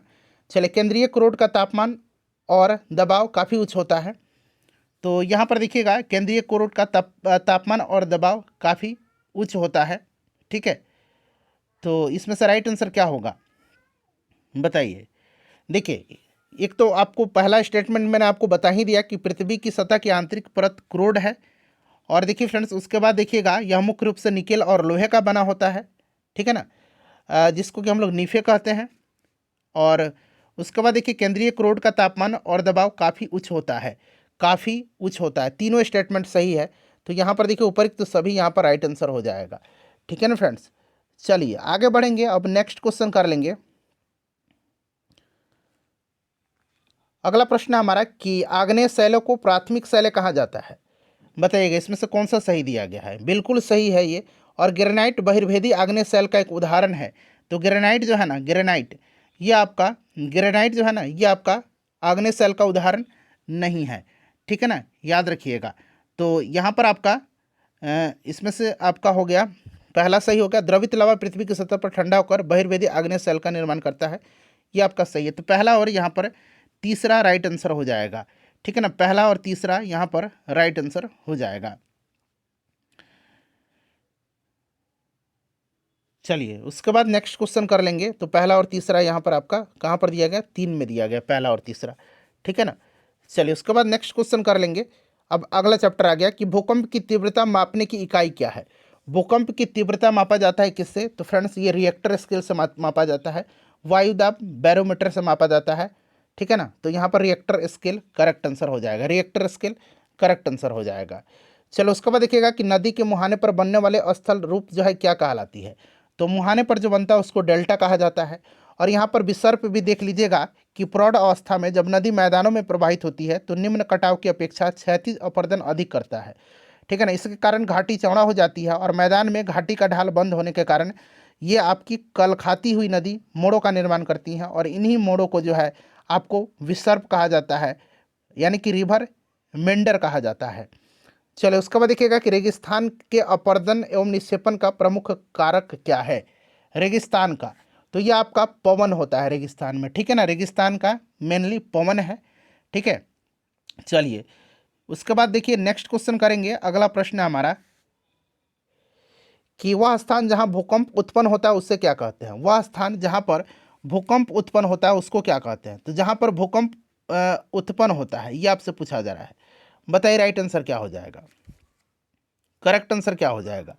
जहां पर भूकंप उत्पन्न होता है उस स्थान को क्या कहा जाता है, सभी लोग बताइए करेक्ट आंसर क्या होगा। इंपॉर्टेंट क्वेश्चन है फ्रेंड्स। उसको उद्गम केंद्र कहा जाता है, ठीक है ना, जहां पर भूकंप आपका उत्पन्न होता है। और भूकंपीय तरंगों को सिस्मोग्राफ नामक यंत्र के द्वारा रेखांकित किया जाता है, इस चीज़ को भी आप ध्यान रखिएगा। चलिए, और भूकंप के उद्भव स्थान को उसका केंद्र कहा जाता है, ठीक है ना, तो वही उद्गम केंद्र यहाँ पर आपका। और भूकंप के केंद्र के निकट पी, एस और एल 3 प्रकार की तरंगें पहुँचती हैं, इससे भी आप साथ साथ ध्यान रखिएगा। अच्छा, अधिकेंद्र क्या है, एपी सेंटर। भूकंप के केंद्र के ठीक ऊपर पृथ्वी की सतह पर स्थित बिंदु को हम लोग अधिकेंद्र कहते हैं। और अधिकेंद्र पर सबसे पहले पी तरंगे पहुंचती हैं, पी तरंगे, ठीक है ना, यानी कि पी वेव्स, प्राइमरी वेव्स, ठीक है ना, इस चीज़ को आप ध्यान रखिएगा। चलिए अब आगे बढ़ेंगे फ्रेंड्स। नेक्स्ट क्वेश्चन करेंगे कि सबसे ऊंचा जलप्रपात कौन सा है। तो सबसे ऊंचा जलप्रपात जो है ये आपको भी पता है, यह एंजिल जलप्रपात है, जो कि कहाँ पर है, वेनेजुएला में है, ठीक है ना। अच्छा, विक्टोरिया ये आपका अफ्रीका में पड़ता है, विक्टोरिया आपका अफ्रीका में पड़ता है। और विक्टोरिया कहाँ पर, अफ्रीका में पड़ता है, ठीक है ना। और नियाग्रा आपका उत्तरी अमेरिका में है। आगे इसके बारे में हम चर्चा करेंगे। देखिए छठा प्रश्न है कि इसमें से दोनों को पढ़िए और राइट आंसर बता। पहले आप देखिए पूछा क्या जा रहा है। तो यहाँ पर पूछ रहा है कि उपरोक्त में से कौन सा कथन गलत है, इसीलिए आप पहले एक बार देख लीजिएगा। तो देखिए इसमें से पहला जो है बिल्कुल सही दिया गया, स्थलीय प्लेटों की गति के कारण पृथ्वी के सतह पर परिवर्तन होता है, और जो बल पृथ्वी के आंतरिक भाग में कार्य करते हैं उन्हें बहिर्जनित बल कहा जाता है, ठीक है ना। तो यहाँ पर आप देख लीजिएगा कि इसका जो ये गलत दिया गया है, ठीक है ना, दूसरा स्टेटमेंट जो है आपका गलत दिया गया है। उनको अंतर्जनित बल कहा जाता है, बहिर्जनित नहीं कहा जाता है, तो ये आपका गलत है। तो उसके बाद देखिए जो बल पृथ्वी के आंतरिक भाग में कार्य करते हैं उनको अंतर्जनित बल कहा जाता है, तो आंतरिक भाग में, ठीक है ना। तो ये वाला बिल्कुल सही दिया गया, देख लीजिए यहाँ गलत दिया गया है। तो पहला और तीसरा सही है, दूसरा गलत है, केवल 2। निम्नलिखित कथन पर विचार करें। अधिकेंद्र से कंपन बाहर की ओर तरंगों के रूप में गमन करते हैं, बताइए सही है या फिर ये गलत है। पूछा गया कौन सा इसमें से सही है, ठीक है ना, तो ये सही है। उद्गम केंद्र के निकटतम भाग में सर्वाधिक क्षति होती है। तो यहाँ पर जो है उद्गम केंद्र के निकटतम भाग में, तो देखिए उद्गम केंद्र के भूसतह पर उसके निकटतम स्थान को अधिकेंद्र कहा जाता है। और अधिकेंद्र से कंपन बाहर की ओर तरंगों के रूप में गमन करती है, और अधिकेंद्र के निकटतम भाग में सर्वाधिक क्षति होती है, ठीक है ना। तो यहाँ पर ये आपका उद्गम केंद्र का गलत है, इसलिए केवल एक यहाँ पर सही है, जो कि आपका ऑप्शन नंबर 1 में दिख रहा है। चलो उसके बाद देखिएगा कि निम्नलिखित कथन पर विचार करें और कौन सा सही है। भूकंप को मापने के लिए भूकंप लेखी का उपयोग किया जाता है, बिल्कुल ये सही दिया गया है, ठीक है ना, रिएक्टर स्केल का, रिएक्टर पैमाने का। तो यहाँ पर दोनों स्टेटमेंट सही है, 1 और 2 राइट आंसर हो जाएगा। चलिए, नियाग्रा जलप्रपात अफ्रीका में जाम्बिया और जिम्बाब्वे की सीमा पर स्थित है। और ये नियाग्रा जो है ये गलत दिया गया, क्योंकि नियाग्रा अमेरिका और कनाडा में, उल्टा दे दिया गया, विक्टोरिया है यहाँ पर, ठीक है ना, जाम्बेजी नदी पर। तो ये दोनों के दोनों जो है ये स्टेटमेंट गलत दिया गया है, ठीक है ना। तो इसका राइट आंसर देखते हैं क्या होगा, न तो 1 न तो 2, ठीक है ना।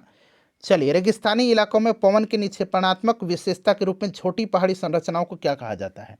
फ्रेंड्स इसको कहा जाता है बालू टीबा, ठीक है ना। चलिए, तो यहाँ पर राइट आंसर आपका 2 हो जाएगा। चलिए फ्रेंड्स आगे बढ़ेंगे। और देखिए चीन में विशाल लोयस निक्षेप पाए जाते हैं, इस चीज़ को भी आप ध्यान रखिएगा। चलिए उसके बाद देखिएगा कि ओजोन गैस वायुमंडल की किस परत में मौजूद होती है। ओजोन गैस जो होती है ये वायुमंडल की किस परत में मौजूद होती हैं।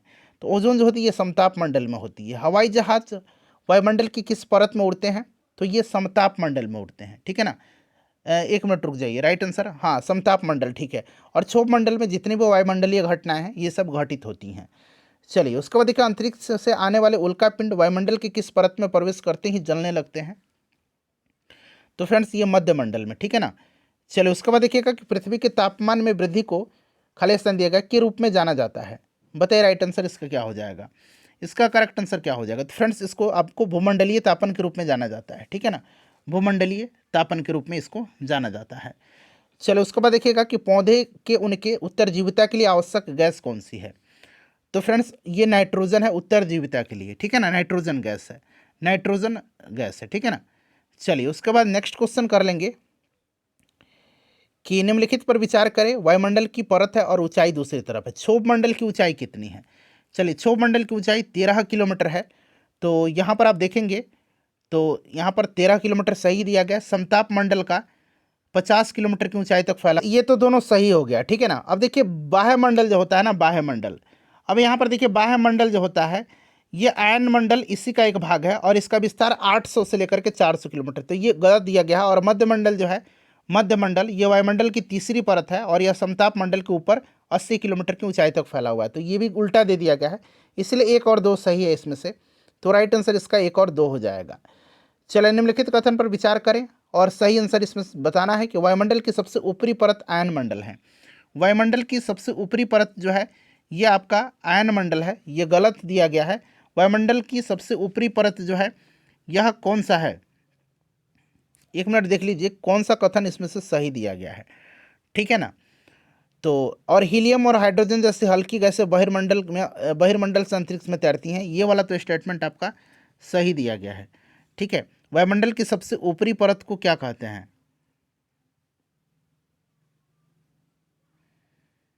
तो फ्रेंड्स ये आपका आयन मंडल, बाह्य वायुमंडल की बढ़ती ऊंचाई के साथ तापमान बहुत तेज़ी से बढ़ता है और आयन मंडल इसी का भाग है, इसका विस्तार 800 से 400 के बीच है, ठीक है। और इसका रेडियो प्रसारण में इससे मदद मिलता है, इस चीज़ को आप जानते भी हैं।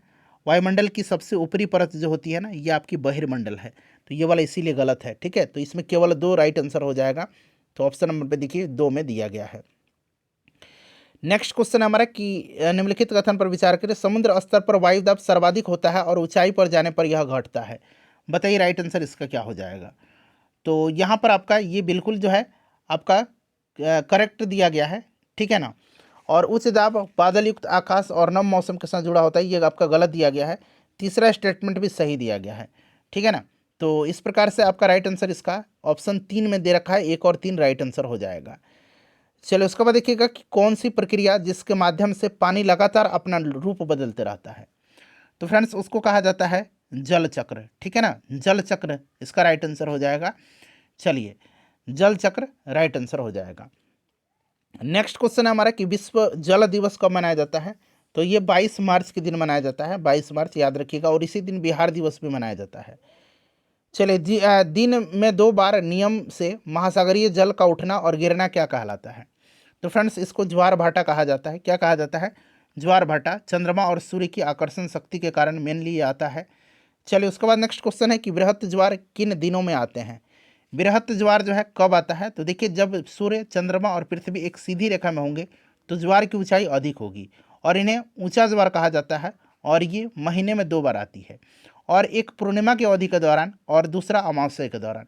तो यहाँ पर आपका पूर्णिमा और अमावस्या दोनों दिन। चलिए गर्म महासागरीय धाराएं किसके निकट उत्पन्न होती हैं। तो फ्रेंड्स ये भूमध्य रेखा के, ठीक है ना, भूमध्य रेखा के, याद रखिएगा। चलिए उसके बाद नेक्स्ट क्वेश्चन कर लेंगे। अगला प्रश्न है हमारा, यहाँ पर देखिए कथन दिया गया है और पढ़ना है और सही स्टेटमेंट आपको इसमें से बताना है, ठीक है ना। चलिए पढ़िए, इसमें से राइट आंसर आप बताइए। तो यहाँ पर देखिएगा कि वह प्रक्रिया जिसके द्वारा जल लगातार अपने स्वरूप को बदलता है और प्रसारित होता है वह जलवाष्प कहलाता है, नहीं जल चक्र कहलाता है, ठीक है ना। तो ये गलत है और ये वाला सही दिया गया है। थलशाला छोटे घर के पौधे को रखने की कृत्रिम अहाता होता है, बिल्कुल ये आपका सही दिया गया है, ठीक है ना। तो इस चीज़ को आप ध्यान रखिएगा, सही पूछा गया तो केवल 2 यहाँ पर राइट आंसर हो जाएगा, ठीक है ना फ्रेंड्स। चलिए उसके बाद देखिएगा कि निम्नलिखित पर विचार करें और उपरोक्त गतियों में से किसका परिणाम सुनामी हो सकता है, यह आपको बताना है, किसका परिणाम सुनामी हो सकता है। तो यहाँ पर देखिए भूकंप का, ज्वालामुखी उद्गार का और जल के नीचे भूस्खलन का, ये आपका तीनों हो सकता है, तो उपरोक्त सभी राइट आंसर हो जाएगा। देखिए दिन में 2 बार नियम से महासागरीय जल का उठना और गिरना ज्वार भाटा कहलाता है, बिल्कुल यहाँ पर ये जो दिया गया आपका सही दिया गया है ना, अभी मैंने बताया था। और सूर्य चंद्रमा की शक्तिशाली गुरुत्वाकर्षण बल के कारण आता है ज्वार भाटा, तो दोनों स्टेटमेंट सही दिया गया, तो 1 और 2 दोनों राइट आंसर हो जाएगा। उसके बाद देखिएगा अगला पढ़िए और राइट आंसर बताइए। यहाँ पर उपरोक्त में से कौन उच्च ज्वार के फायदे हैं, उच्च ज्वार के फायदे कौन से हैं। तो नौ संचालन, विद्युत उत्पादन और मछली पकड़ना, उपरोक्त सभी यहाँ पर राइट आंसर इसका हो जाएगा। चलिए फ्रेंड्स, अब नेक्स्ट चैप्टर आ गया। देखिए शीतोष्ण सदाबहार वन कहाँ पाए जाते हैं। शीतोष्ण सदाबहार वन जो है ये कहाँ पाए जाते हैं। तो देखिए शीतोष्ण सदाबहार वन मध्य अक्षांशीय तटीय क्षेत्र में पाए जाते हैं, ठीक है ना। तो यहाँ पर इसका राइट आंसर क्या हो जाएगा। और देखिए ये आमतौर पर महाद्वीपों के पूर्वी किनारे में पाए जाते हैं। उदाहरण के लिए दक्षिण पूर्व संयुक्त राज्य अमेरिका, दक्षिण चीन और दक्षिण पूर्व ब्राज़ील में। इसलिए यहाँ पर देखिए इनमें से सभी राइट आंसर हो जाएगा, ये सब दिया गया है। उष्णकटिबंधीय सदाबहार वन कहाँ पाए जाते हैं।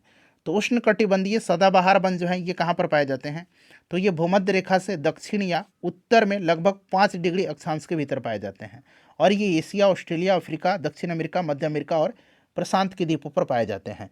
दक्षिण अमेरिका दिया गया है, वैसे तो भारत में भी है और चूंकि मैंने दक्षिण अमेरिका बताया तो ब्राज़ील भी है।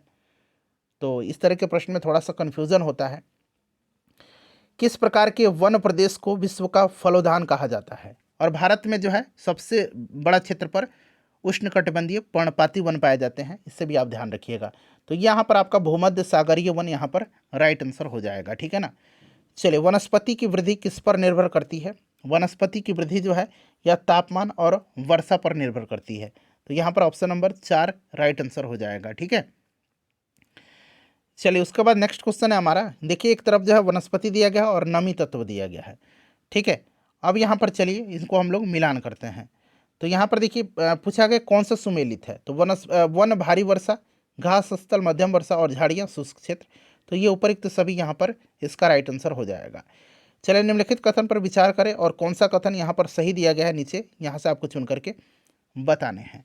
चलिए एक एक करके पढ़ेंगे फ्रेंड्स, करेक्ट आंसर इसका बताएंगे। देखिए मोटी छाल और मोम लेपित पत्ते वाष्पोत्सर्जन को कम करते हैं, बताइए।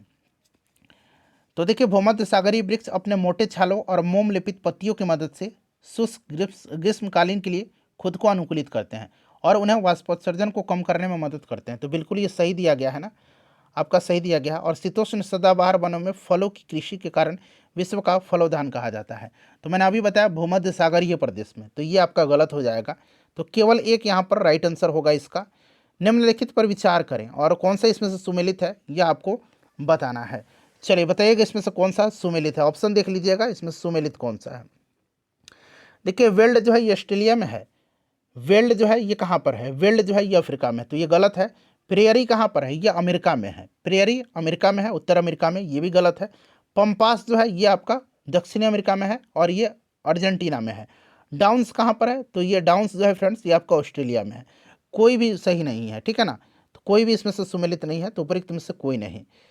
चलिए उसके बाद देखिएगा कि अगला प्रश्न है, खाली स्थान दिया गया है एक दूसरे तक संकेत पहुँचाने की प्रक्रिया है। तो इसमें से संचार होगा। कोलकाता किस नदी के तट पर स्थित है। कोलकाता जो है ये हुगली नदी के तट पर है। स्वर्णिम चतुर्भुज महामार्ग किन राज्यों को जोड़ती है। तो ये आपका दिल्ली, मुंबई, कलकत्ता और चेन्नई यहाँ पर राइट आंसर हो जाएगा, ठीक है ना। चलिए उसके बाद नेक्स्ट क्वेश्चन करेंगे कि लोगों के मौसमी आवागमन को क्या कहते हैं। तो इसको क्या कहा जाता है फ्रेंड्स, बताइए राइट आंसर इसका क्या होगा। इसको कहा जाता है ऋतु प्रवास, ठीक है ना, ऋतु प्रवास कहा जाता है। सबसे बड़ा रेल मार्ग कौन सा है। तो फ्रेंड्स सबसे बड़ा रेल मार्ग जो है यह आपका कौन सा है। सबसे बड़ा रेल मार्ग कहाँ पर है, ट्रांस साइबेरियन रेल मार्ग है जो कि एशिया में है। चलिए उसके बाद देखिएगा कि याक का उपयोग कहाँ पर किया जाता है यातायात के साधन के लिए। तो ये ठंडे इलाकों में किया जाता है। तो यहाँ पर देखिए तिब्बत दे रखा है। चलिए उसके बाद देखिएगा कि अनुकूलन यहाँ पर देखिए विचार करें और आदर्श बसाव स्थल के चयन के लिए उपरोक्त में से कौन सी प्राकृतिक दशाएं हैं, ठीक है, आदर्श के लिए। तो यहाँ पर देखिएगा आदर्श के लिए अगर हम बात करते हैं तो आपका करेक्ट आंसर क्या होगा। तो देखिए सबसे पहले तो आपका यहाँ पर हो जाएगा अनुकूल जलवायु, जल की उपलब्धता, उपयुक्त भूमि और उपजाऊ मिट्टी। और यहाँ पर तो ये वाला क्रम जो है सही दिया गया है, ये 1 2 3 4 ही होना चाहिए, ठीक है ना। चलिए उसके बाद देखिए निम्नलिखित कथन पर विचार करें और यहाँ से आपको नीचे से राइट आंसर चुन करके बताने हैं। चलिए एक एक करके सब पढ़ेंगे हम लोग। चलिए पढ़िएगा नेक्स्ट जो है इसका आंसर क्या होगा बताना है यहाँ से। देखिए एक सघन बस्ती जहाँ भी समतल भूमि उपलब्ध है, पास पास बने आवासों का क्षेत्र है, बिल्कुल सही है। और इस प्रकार की बस्ती ज़्यादातर पहाड़ी क्षेत्रों, घने जंगलों और अति विषम जलवायु क्षेत्र में पाए जाते हैं, बिल्कुल यहाँ पर सही दिया गया है। तो 1 और 2 दोनों यहाँ पर स्टेटमेंट आपका सही है। चलिए उसके बाद देखिएगा कि मानव पर्यावरण अन्योन्य क्रिया उष्णकटिबंधीय एवं उपोष्ण प्रदेश, देवदार एवं फर किस प्रकार के हैं, किसके प्रकार हैं? तो देवदार और आपके फर जो है ना, ये आपके शंकुधारी पेड़ों में हैं, ठीक है ना, शंकुधारी वृक्ष के। तो यहाँ पर शंकुधारी राइट आंसर हो जाएगा। विश्व की सबसे बड़ी नदी कौन सी है? तो अभी मैंने डिस्कशन के दौरान ही बताया था, यह आपका सबसे बड़ी नदी बेसिन पूछना जाना चाहिए ना। तो यहाँ पर आपका अफ्रीका में नील नदी सबसे लंबी नदी है और सबसे बड़ी नदी अमेजन है, ठीक है ना। चलिए, 1 वर्ग किलोमीटर क्षेत्र में रहने वाले लोगों की संख्या को क्या कहते हैं? उसको जनसंख्या घनत्व कहा जाता है। बंगाल टाइगर कहाँ पाए जाते हैं? तो ये आपके सुंदरवन डेल्टा में। तो यहाँ पर राइट आंसर इसका डेल्टा क्षेत्र हो जाएगा। अमेजन के लोगों का मुख्य भोजन क्या है? अमेजन के लोगों का मुख्य भोजन जो है ये कसावा है, कसावा, ठीक है ना, याद रखिएगा, कसावा है। यह एक स्टार्च युक्त जड़ वाला भोजन होता है। देखिए, वर्षा वन में कौन सी फसलें उगाई जाती हैं? तो इनमें जो है आपका अनानास, टेपियोका और शकरकंद सब उगाई जाती हैं। चलिए, अमेजन नदी समशीतोष्ण क्षेत्र से होकर के बहती हैं, बताइए सही है या गलत है स्टेटमेंट है? ये आपका गलत दिया गया। अमेजन नदी भूमध्य रेखीय क्षेत्र से होकर के बहती है और यह पश्चिम में पहाड़ों से निकल करके पूर्व में अटलांटिक महासागर तक पहुँचती है, ये सही दिया गया है। दूसरा सही है, पहला गलत है। यह ब्राज़ील के भाग, पेरू के कुछ भाग, बोलिविया, इक्वाडोर, कोलंबिया तथा वेनेजुएला के एक छोटे भाग से होकर के अपवाहित होती है, ये भी सही है। तो पहला गलत था, दूसरा सही है और तीसरा सही है। सही कौन सा है? तो 2 और 3 राइट आंसर हो जाएगा इसका, ठीक है ना। चलिए, उसके बाद अगला प्रश्न है हमारा कि निम्नलिखित कथन पर विचार करें और राइट आंसर आपको यहाँ बताना है। चलिए पढ़िएगा सब कुछ और राइट आंसर इसका बताइए क्या होगा। देखिए, Ganga Brahmaputra basin 10 degree north से 40 डिग्री नॉर्थ अक्षांश के बीच स्थित है। बताइए, 10 से 30 डिग्री के बीच है, तो ये 10 से 30 होगा और यह उपोष्ण कटिबंधीय क्षेत्र में स्थित है, ठीक है ना। तो यहाँ पर आपका ये सही दिया गया है, ठीक है ना, उपोष्ण कटिबंधीय क्षेत्र में यह बेसिन स्थित है, तो ये सही दिया गया। तो केवल दूसरा सही है इसमें से ना, ऑप्शन 2। चलिए, उसके बाद देखिएगा कि निम्नलिखित कथन पर विचार करें और कौन सी शहर गंगा नदी के किनारे स्थित है? तो वाराणसी है, पटना है, उसके बाद और कौन सा है फ्रेंड्स, बताइए, और कौन सा है? लखनऊ, कलकत्ता, ठीक है ना। कलकत्ता हुगली नदी पर है और हुगली गंगा की ही सहायक नदी है, तो इस चीज़ को यहाँ पर मान करके चला गया उपयुक्त सभी। चलो, उसके बाद देखिएगा कि विश्व का सबसे बड़ा रेगिस्तान कौन सा है? तो सबसे बड़ा रेगिस्तान सहारा है, ये आपको भी पता है, ठीक है ना। तो यहाँ पर सहारा राइट आंसर हो जाएगा। सहारा रेगिस्तान कितने देशों से घिरा हुआ है? सहारा रेगिस्तान जो है यह कितने देशों से घिरा? तो ये घिरा हुआ है 11 देशों से, ठीक है ना। चाड, लीबिया, अल्जीरिया, माली, मारिटानिया, नाइजर, सूडान, ट्यूनीसिया, मिस्र और मोरक्को में। तो 11 राइट आंसर हो जाएगा। सहारा रेगिस्तान में उगने वाली वनस्पति तो कैक्टस, खजूर के पेड़, एकेसिया, उपरोक्त सभी हो जाएगा। लद्दाख को और किस नाम से जाना जाता है? तो इसको जाना जाता है खापा चान के नाम से, इसका मतलब होता है हिम भूमि, ठीक है ना, हिम भूमि। चलो, उसके बाद देख लीजिएगा, ऑप्शन 2 राइट आंसर हो जाएगा। लद्दाख रेगिस्तान के अधिकांश निवासी हैं, लद्दाख रेगिस्तान के ये अधिकांश बौद्ध हैं, बौद्ध और मुसलमान यहाँ पर। लद्दाख में हेमिस क्या है? तो हेमिस एक प्रसिद्ध बौद्ध मठ है, ठीक है ना। चलिए, उसके बाद देखिएगा कि उत्तरी अफ्रीका में स्थित सहारा रेगिस्तान विश्व का सबसे बड़ा रेगिस्तान है। अभी मैंने बताया था, बिल्कुल सही है। और सहारा रेगिस्तान 8 देशों को स्पर्श करता है, नहीं, अभी मैंने बताया था आपको 11 देशों को स्पर्श करता है, तो ये गलत हो जाएगा। कौन सा इसमें से सही है? तो केवल एक जो है आपका राइट आंसर हो जाएगा, ठीक है ना। चलिए, उसके बाद क्वेश्चन नंबर 8 कर लेंगे फ्रेंड्स। देखिए, क्वेश्चन नंबर 8 क्या कह रहा है? क्वेश्चन नंबर 8 कह रहा है यहाँ पर कि कौन सा इसमें से गलत है, ठीक है ना। आप पढ़िएगा और देखिए, यहाँ पर पूछा गया है कि कौन सा इसमें से गलत पूछा गया है। 8 नंबर में कौन सा गलत पूछा गया है? तो यहाँ पर सबसे पहले मैं आपको बता देता हूँ कि इसमें से गलत कौन सा है। तो देखिए, इसमें से पहला और तीसरा गलत है, पहला और तीसरा गलत है, क्योंकि लद्दाख जम्मू कश्मीर के पश्चिमी किनारे पर स्थित एक ठंडा रेगिस्तान है, पूर्वी भाग में है या बृहत हिमालय में स्थित है, ठीक है ना। ये गलत हो जाएगा और यह वाला आपका सही दिया गया है। गंगोत्री हिमनद लद्दाख में पाया जाता है, नहीं, ये उत्तराखंड में है, ठीक है ना, तो इसीलिए गलत है। तो पूछा गया गलत, तो पहला और तीसरा राइट आंसर होगा इसका। चलिए, उसके बाद देखिएगा इसका राइट आंसर क्या होगा। सही कथन यहाँ से चुनना है। तो लद्दाख के लोग ज़्यादातर बौद्ध हैं, लद्दाख के लोग ज़्यादातर बौद्ध हैं। तो अभी मैंने बताया था कि ज़्यादातर बौद्ध और मुसलमान हैं। हेमिस, थिक्से से और लामायूरी यहाँ के प्रसिद्ध मठ हैं, बिल्कुल ये सही दिया गया, ठीक है ना। तो यहाँ पर ऑप्शन यहाँ पर 2 इसका आंसर दिया गया है कि दूसरा सही है। तो ज़्यादातर आपके बौद्ध और मुसलमान थे। चलिए उसके बाद देखिएगा आपका 7 कक्षा का अब आपका ये SCRT आ गया, ठीक है ना, SCRT अब आ गया। अब SCRT के हम लोग प्रश्नों को कवर कर लेंगे। चलिए फ्रेंड्स, उसके बाद हम लोग फिर आएंगे क्वेश्चन क्लास 8 के NCERT पर। चलिए प्रश्न है कि नीफे में होता है, नीफे में क्या होता है, नीफे में क्या होता है बताइए, राइट आंसर इसका क्या होगा। नीफे में होता है, बताइए नीफे में क्या होता है, राइट आंसर इसका क्या होगा। सियाल, सीमा, नीफे आपने पढ़ा है ना, तो नीफे में क्या होगा बताइए, राइट आंसर सभी लोग कमेंट करिए आंसर, नीफे में क्या होगा। करेक्ट आंसर सभी लोग कमेंट करिए, थोड़ा देर मैं रुक रहा हूं, आप लोग कमेंट करते रहिए आंसर, नीफे में क्या होगा बताइए। तो फ्रेंड्स इसमें आपका हो जाएगा लोहा, ठीक है ना, नीफे निकेल और लोहा। चलिए उसके बाद नेक्स्ट क्वेश्चन कर लेंगे। और सियाल में आपका सिलिकॉन और एल्युमिनियम, सीमा में सिलिकॉन और क्या, मैग्नीशियम, ठीक है। चलिए उससे भूपटपट्टी के ऊपरी जो हिस्सा है ये क्या कहलाता है, तो ऊपरी हिस्सा जो है ये आपका सियाल, ठीक है ना, सियाल, सीमा, नीफे। कोर है, कोर जो है ये आपका सबसे मतलब निचला भाग है, कोर है, ठीक है ना, कोर राइट आंसर हो जाएगा। भूपटपट्टी फिर मेंटल और फिर कोर आएगा, तो यहाँ पर राइट आंसर आपका सबसे निचली परत हो जाएगा। पृथ्वी के बीच की परत को क्या कहा जाता है, तो इसको मेंटल कहा जाता है, अभी मैंने बताया था। सबसे ऊपर भूपटपट्टी है, ठीक है ना, यानी कि क्रस्ट है, फिर बीच में मेंटल और फिर नीचे कोर। चलिए उसके बाद देखिएगा कि बेसाल्ट किस प्रकार की चट्टान है। बेसाल्ट जो है ये किस प्रकार की चट्टान है, तो बेसाल्ट जो है ये आग्नेय चट्टान है, ठीक है ना। बेसाल्ट एक प्रकार की आग्नेय चट्टान है, ठीक है ना, बहिर्वेदी ज्वालामुखी आग्नेय चट्टान है।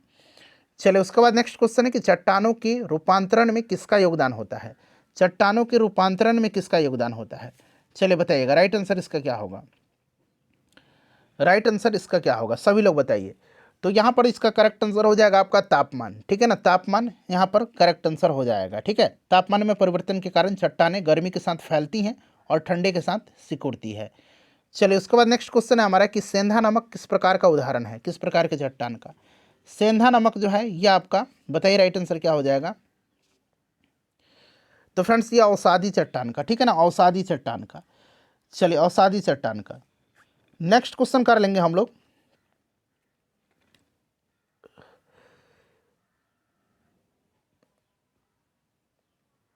छोटा नागपुर क्या है, छोटा नागपुर क्या है, तो फ्रेंड्स यह एक पठार है, छोटा नागपुर का पठार आपको भी पता है। भूस्थल पर भूकंप के केंद्र के ऊपर स्थित स्थान क्या कहलाता है, तो फ्रेंड्स इसको अधिकेंद्र कहा जाता है, इसको क्या कहा जाता है, अधिकेंद्र कहा जाता है। चलिए अब अगला प्रश्न करेंगे कि भारत को कितने भूकंप तीव्रता के क्षेत्रों में बांटा गया है, तो फ्रेंड्स इसको बांटा गया है 4 जोन में, ठीक है ना। जोन 1, जोन 2, उसके बाद 3, 4, जोन 1 नहीं है, जोन 2 है, जोन 3 है, जोन 4 है और जोन 5 है, ठीक है ना। चलिए वायुमंडल की सबसे ऊपरी परत कौन सी है, सबसे ऊपरी परत जो है ना फ्रेंड्स ये आपका कौन सी है, तो ये आपका ऊपरी परत बहिर्मंडल है। तो यहाँ पर देखिए वायुमंडल दिया गया, वायुमंडल में ऑक्सीजन की मात्रा कितनी है, तो लगभग 21% है, ठीक है ना। तो यहाँ पर देखिए आपका 20.99% यहाँ पर दिया गया है, ऑक्सीजन का 78% है लगभग, ठीक है। चलिए पहले कौन सा भाग गर्म होता है, पहले कौन सा भाग गर्म होता है, तो सबसे पहले पृथ्वी के स्थल की सतह गर्म होती है, ठीक है ना। चलिए उसके बाद नेक्स्ट क्वेश्चन है कि समताप में उपस्थित ओजोन ग्रह को रहने योग्य बनाता है, जबकि किस परत में उपस्थित ओजोन जलन पैदा करने के रूप में कार्य करता है और स्वास्थ्य समस्याओं का कारण बनता है। तो फ्रेंड्स यह कौन से मंडल में बताइए, समताप में, ठीक है ना। तो यहाँ पर समताप राइट आंसर हो जाएगा। समताप मंडल में उपस्थित आपका समताप मंडल तो बिल्कुल है ही, ठीक है ना, और क्षोभ मंडल में यह हानिकारक कारण बनता है, क्षोभ मंडल में। तो यहाँ पर ऑप्शन नंबर 1 राइट आंसर हो जाएगा इसका, क्षोभ मंडल में, ठीक है ना। चलिए उसके बाद नेक्स्ट क्वेश्चन कर लेंगे। अगला प्रश्न है हमारा कि पृथ्वी पर जलमंडल का हिस्सा है, पृथ्वी पर जलमंडल का हिस्सा। तो फ्रेंड्स ये आपका 71% लगभग। जल संरक्षण दिवस कब मनाया जाता है, तो ये 22 मार्च के दिन मनाया जाता है, ये प्रश्न पूछा भी गया था। मुंबई किस सागर के किनारे स्थित है, तो मुंबई जो है ये अरब सागर के किनारे स्थित है, ठीक है। चलिए उसके बाद देखिएगा इनमें से कौन सी प्राकृतिक पर्यावरण की वस्तु है, प्राकृतिक पर्यावरण की वस्तु इसमें से आपका जल है, ठीक है। चलिए पर्यावरण कितने प्रकार का होता है, पर्यावरण, बताइए। तो फ्रेंड्स ये आपका राइट आंसर यहाँ पर 2 हो जाएगा। पर्यावरण उन सभी भौतिक, रासायनिक और जैविक कारकों की समष्टि एक इकाई है और 3 भागों में बांटा गया, भौतिक, जैविक और सामाजिक पर्यावरण। चलिए, पृथ्वी के चारों ओर गैसों के समूह को क्या कहा जाता है, बताइए राइट आंसर इसका क्या होगा। तो फ्रेंड्स इसको कहा जाता है आपका वायुमंडल, ठीक है। चलिए, उसके बाद देखिए जल प्रदूषण का कारण क्या है। जल प्रदूषण का कारण इसमें से आपका बताइए राइट आंसर क्या होगा, जल प्रदूषण का कारण इसमें से। तो देखिए जल प्रदूषण में अपशिष्ट पदार्थ के मिलने से जल प्रदूषित होता है और उर्वरक, कीटनाशक के उपयोग से भी ये सब होता है, ठीक है ना। तो यहाँ से मेरे ख्याल से जल में दूषित पदार्थ का मिलाना, ठीक है ना, ऑप्शन 4 यहाँ पर राइट आंसर होगा। देखिए बढ़ती जनसंख्या का कारण हो रहा है, तो वृक्षों की तेजी से कटाई हो रहा है, भवन का भी निर्माण हो रहा है और आधारभूत संरचना का भी निर्माण। तो यहाँ पर ऑप्शन नंबर 4 राइट आंसर हो जाएगा। ध्वनि की तीव्रता किस में मापा जाता है, तो ये डेसिबल में मापा जाता है। चलिए उसके बाद देखिएगा कि लद्दाख में पाया जाने वाला महत्वपूर्ण जानवर कौन सा है। तो लद्दाख में मेनली याक पाया जाता है, ठीक है ना, याक पाया जाता है। चलो उसके बाद देखिए इनमें से कौन सा दर्रा भारत और तिब्बत को जोड़ता है। भारत और तिब्बत को चांगला दर्रा जोड़ता है, ठीक है ना। चलिए उसके बाद देखिएगा चांगला दर्रा। उसके बाद नेक्स्ट क्वेश्चन है हमारा कि लद्दाख में बहने वाली नदी कौन सी है। लद्दाख में बहती है कौन सी नदी, तो सिंधु सियोक नदी, ठीक है ना, ये आप ध्यान रखिएगा। चलिए उसके बाद देख लीजिएगा कि थार का रेगिस्तान फैला हुआ है। थार का रेगिस्तान जो है ये फैला हुआ है पंजाब राजस्थान में, थार मरुस्थल, ठीक है। चलिए ये रेगिस्तान थार रेगिस्तान जो है ये अरावली श्रृंखला के पश्चिम भाग के राजस्थान के 12 जिलों में शामिल है। चलिए उसके बाद नेक्स्ट क्वेश्चन है, और भारत के पंजाब, हरियाणा, गुजरात, राजस्थान और पाकिस्तान के पंजाब और सिंध प्रांत तक फैला हुआ है थार। थार प्रदेश में पाया जाने वाला खनिज कौन सा है, तो यहाँ पर राइट आंसर इसका संगमरमर और जिप्सम हो जाएगा, ठीक है ना। चलिए उसके बाद देखिएगा कि रेगिस्तान का जहाज किसे कहा जाता है, तो ये ऊँट को कहा जाता है रेगिस्तान का जहाज। चलिए उसके बाद देखिए बिहार दिवस कब मनाया जाता है, मैंने आपको बताया था 22 मार्च के दिन, जिस दिन जल दिवस मनाया जाता है। मधुबनी पेंटिंग जुड़ी हुई है, तो फ्रेंड्स ये आपकी जुड़ी हुई है मिथिला क्षेत्र से, ठीक है ना, मिथिला क्षेत्र से मधुबनी जुड़ी हुई है। जमालपुर में अवस्थित क्या है, जमालपुर में आपका रेलवे कारखाना है, ठीक है। चलिए उसके बाद नेक्स्ट क्वेश्चन है हमारा कि वर्ष भर एक ही दिशा में बहने वाली पवन कौन सी हैं। वर्ष भर एक ही दिशा में बहने वाली जो पवन है वो कौन सी हैं, यह अस्थायी पवन है, ठीक है। जलवाष्प का जल रूप में बदलने की प्रक्रिया क्या कहलाती है, इसको संघनन कहा जाता है, इसको संघनन कहा जाता है। कैटरीना क्या है, कैटरीना हरिकेन है एक, ठीक है ना, यह एक चक्रवात है, इस चीज़ को आप ध्यान रखिएगा। चलिए उसके बाद नेक्स्ट क्वेश्चन है हमारा कि वर्ष 2010 में भारत में कितने चक्रवात आए थे। ये बहुत पुराना क्वेश्चन हो गया, इसका कोई मतलब नहीं है, ठीक है। चलिए फ्रेंड्स अब हम लोग जो क्लास 8 का एनसीईआरटी है उसको पहले कवर करते हैं, फिर हम लोग क्लास 8 के बाद हम लोग उसके बाद क्लास 8 के एससीईआरटी को कवर करेंगे, ठीक है ना। चलिए थोड़ा सा जूम कर देता हूँ। पहला अध्याय देखिएगा कि वैसे संसाधन जिसका एक ही बार उपयोग संभव हो और भंडार सीमित हो उसको क्या कहा जाता है। चलिए बताइए इसका राइट आंसर क्या होगा फ्रेंड्स, सभी लोग आंसर कमेंट करिएगा। तो फ्रेंड्स उनको कहा जाता है अनवीकरणीय, नॉन रिन्यूएबल कहा जाता है, ठीक है ना। चलिए प्रौद्योगिकी संस्थान है, प्रौद्योगिकी संस्थान मानव निर्मित है, यहाँ पर ऑप्शन 1 राइट आंसर हो जाएगा। मानव निर्मित संसाधन होते हैं, प्रौद्योगिकी संसाधन, संस्थान नहीं संसाधन, ठीक है ना, गलत मैंने पढ़ दिया था, ये आपके मानव निर्मित हैं, ठीक है ना। वैसे संसाधन जिनकी प्रकृति शीघ्रता से नवीकरण कर लेता है वह क्या कहलाता है, तो फ्रेंड्स उसको कहा जाता है नवीकरणीय कहा जाता है, ठीक है ना, रिन्यूएबल कहा जाता है। चलिए रिन्यूएबल में अगर हम बात करते हैं तो सौर ऊर्जा, पवन ऊर्जा, भूतापीय ऊर्जा ये सब आते हैं। नवीकरणीय संसाधन का उदाहरण निम्न में से कौन सा नहीं है, तो इसमें से आप देख सकते हैं कोयला नहीं है, ठीक है ना, कोयला इसमें से आपका नहीं है, इस चीज़ को आप ध्यान रखिएगा। चलिए फ्रेंड्स अगला प्रश्न कि प्रत्येक वस्तु जिसका उपयोग आवश्यकताओं को पूरा करने के लिए किया जाता है उसको क्या कहते हैं, तो उसको हम लोग संसाधन कहते हैं। क्या कहते हैं उसको, संसाधन कहते हैं।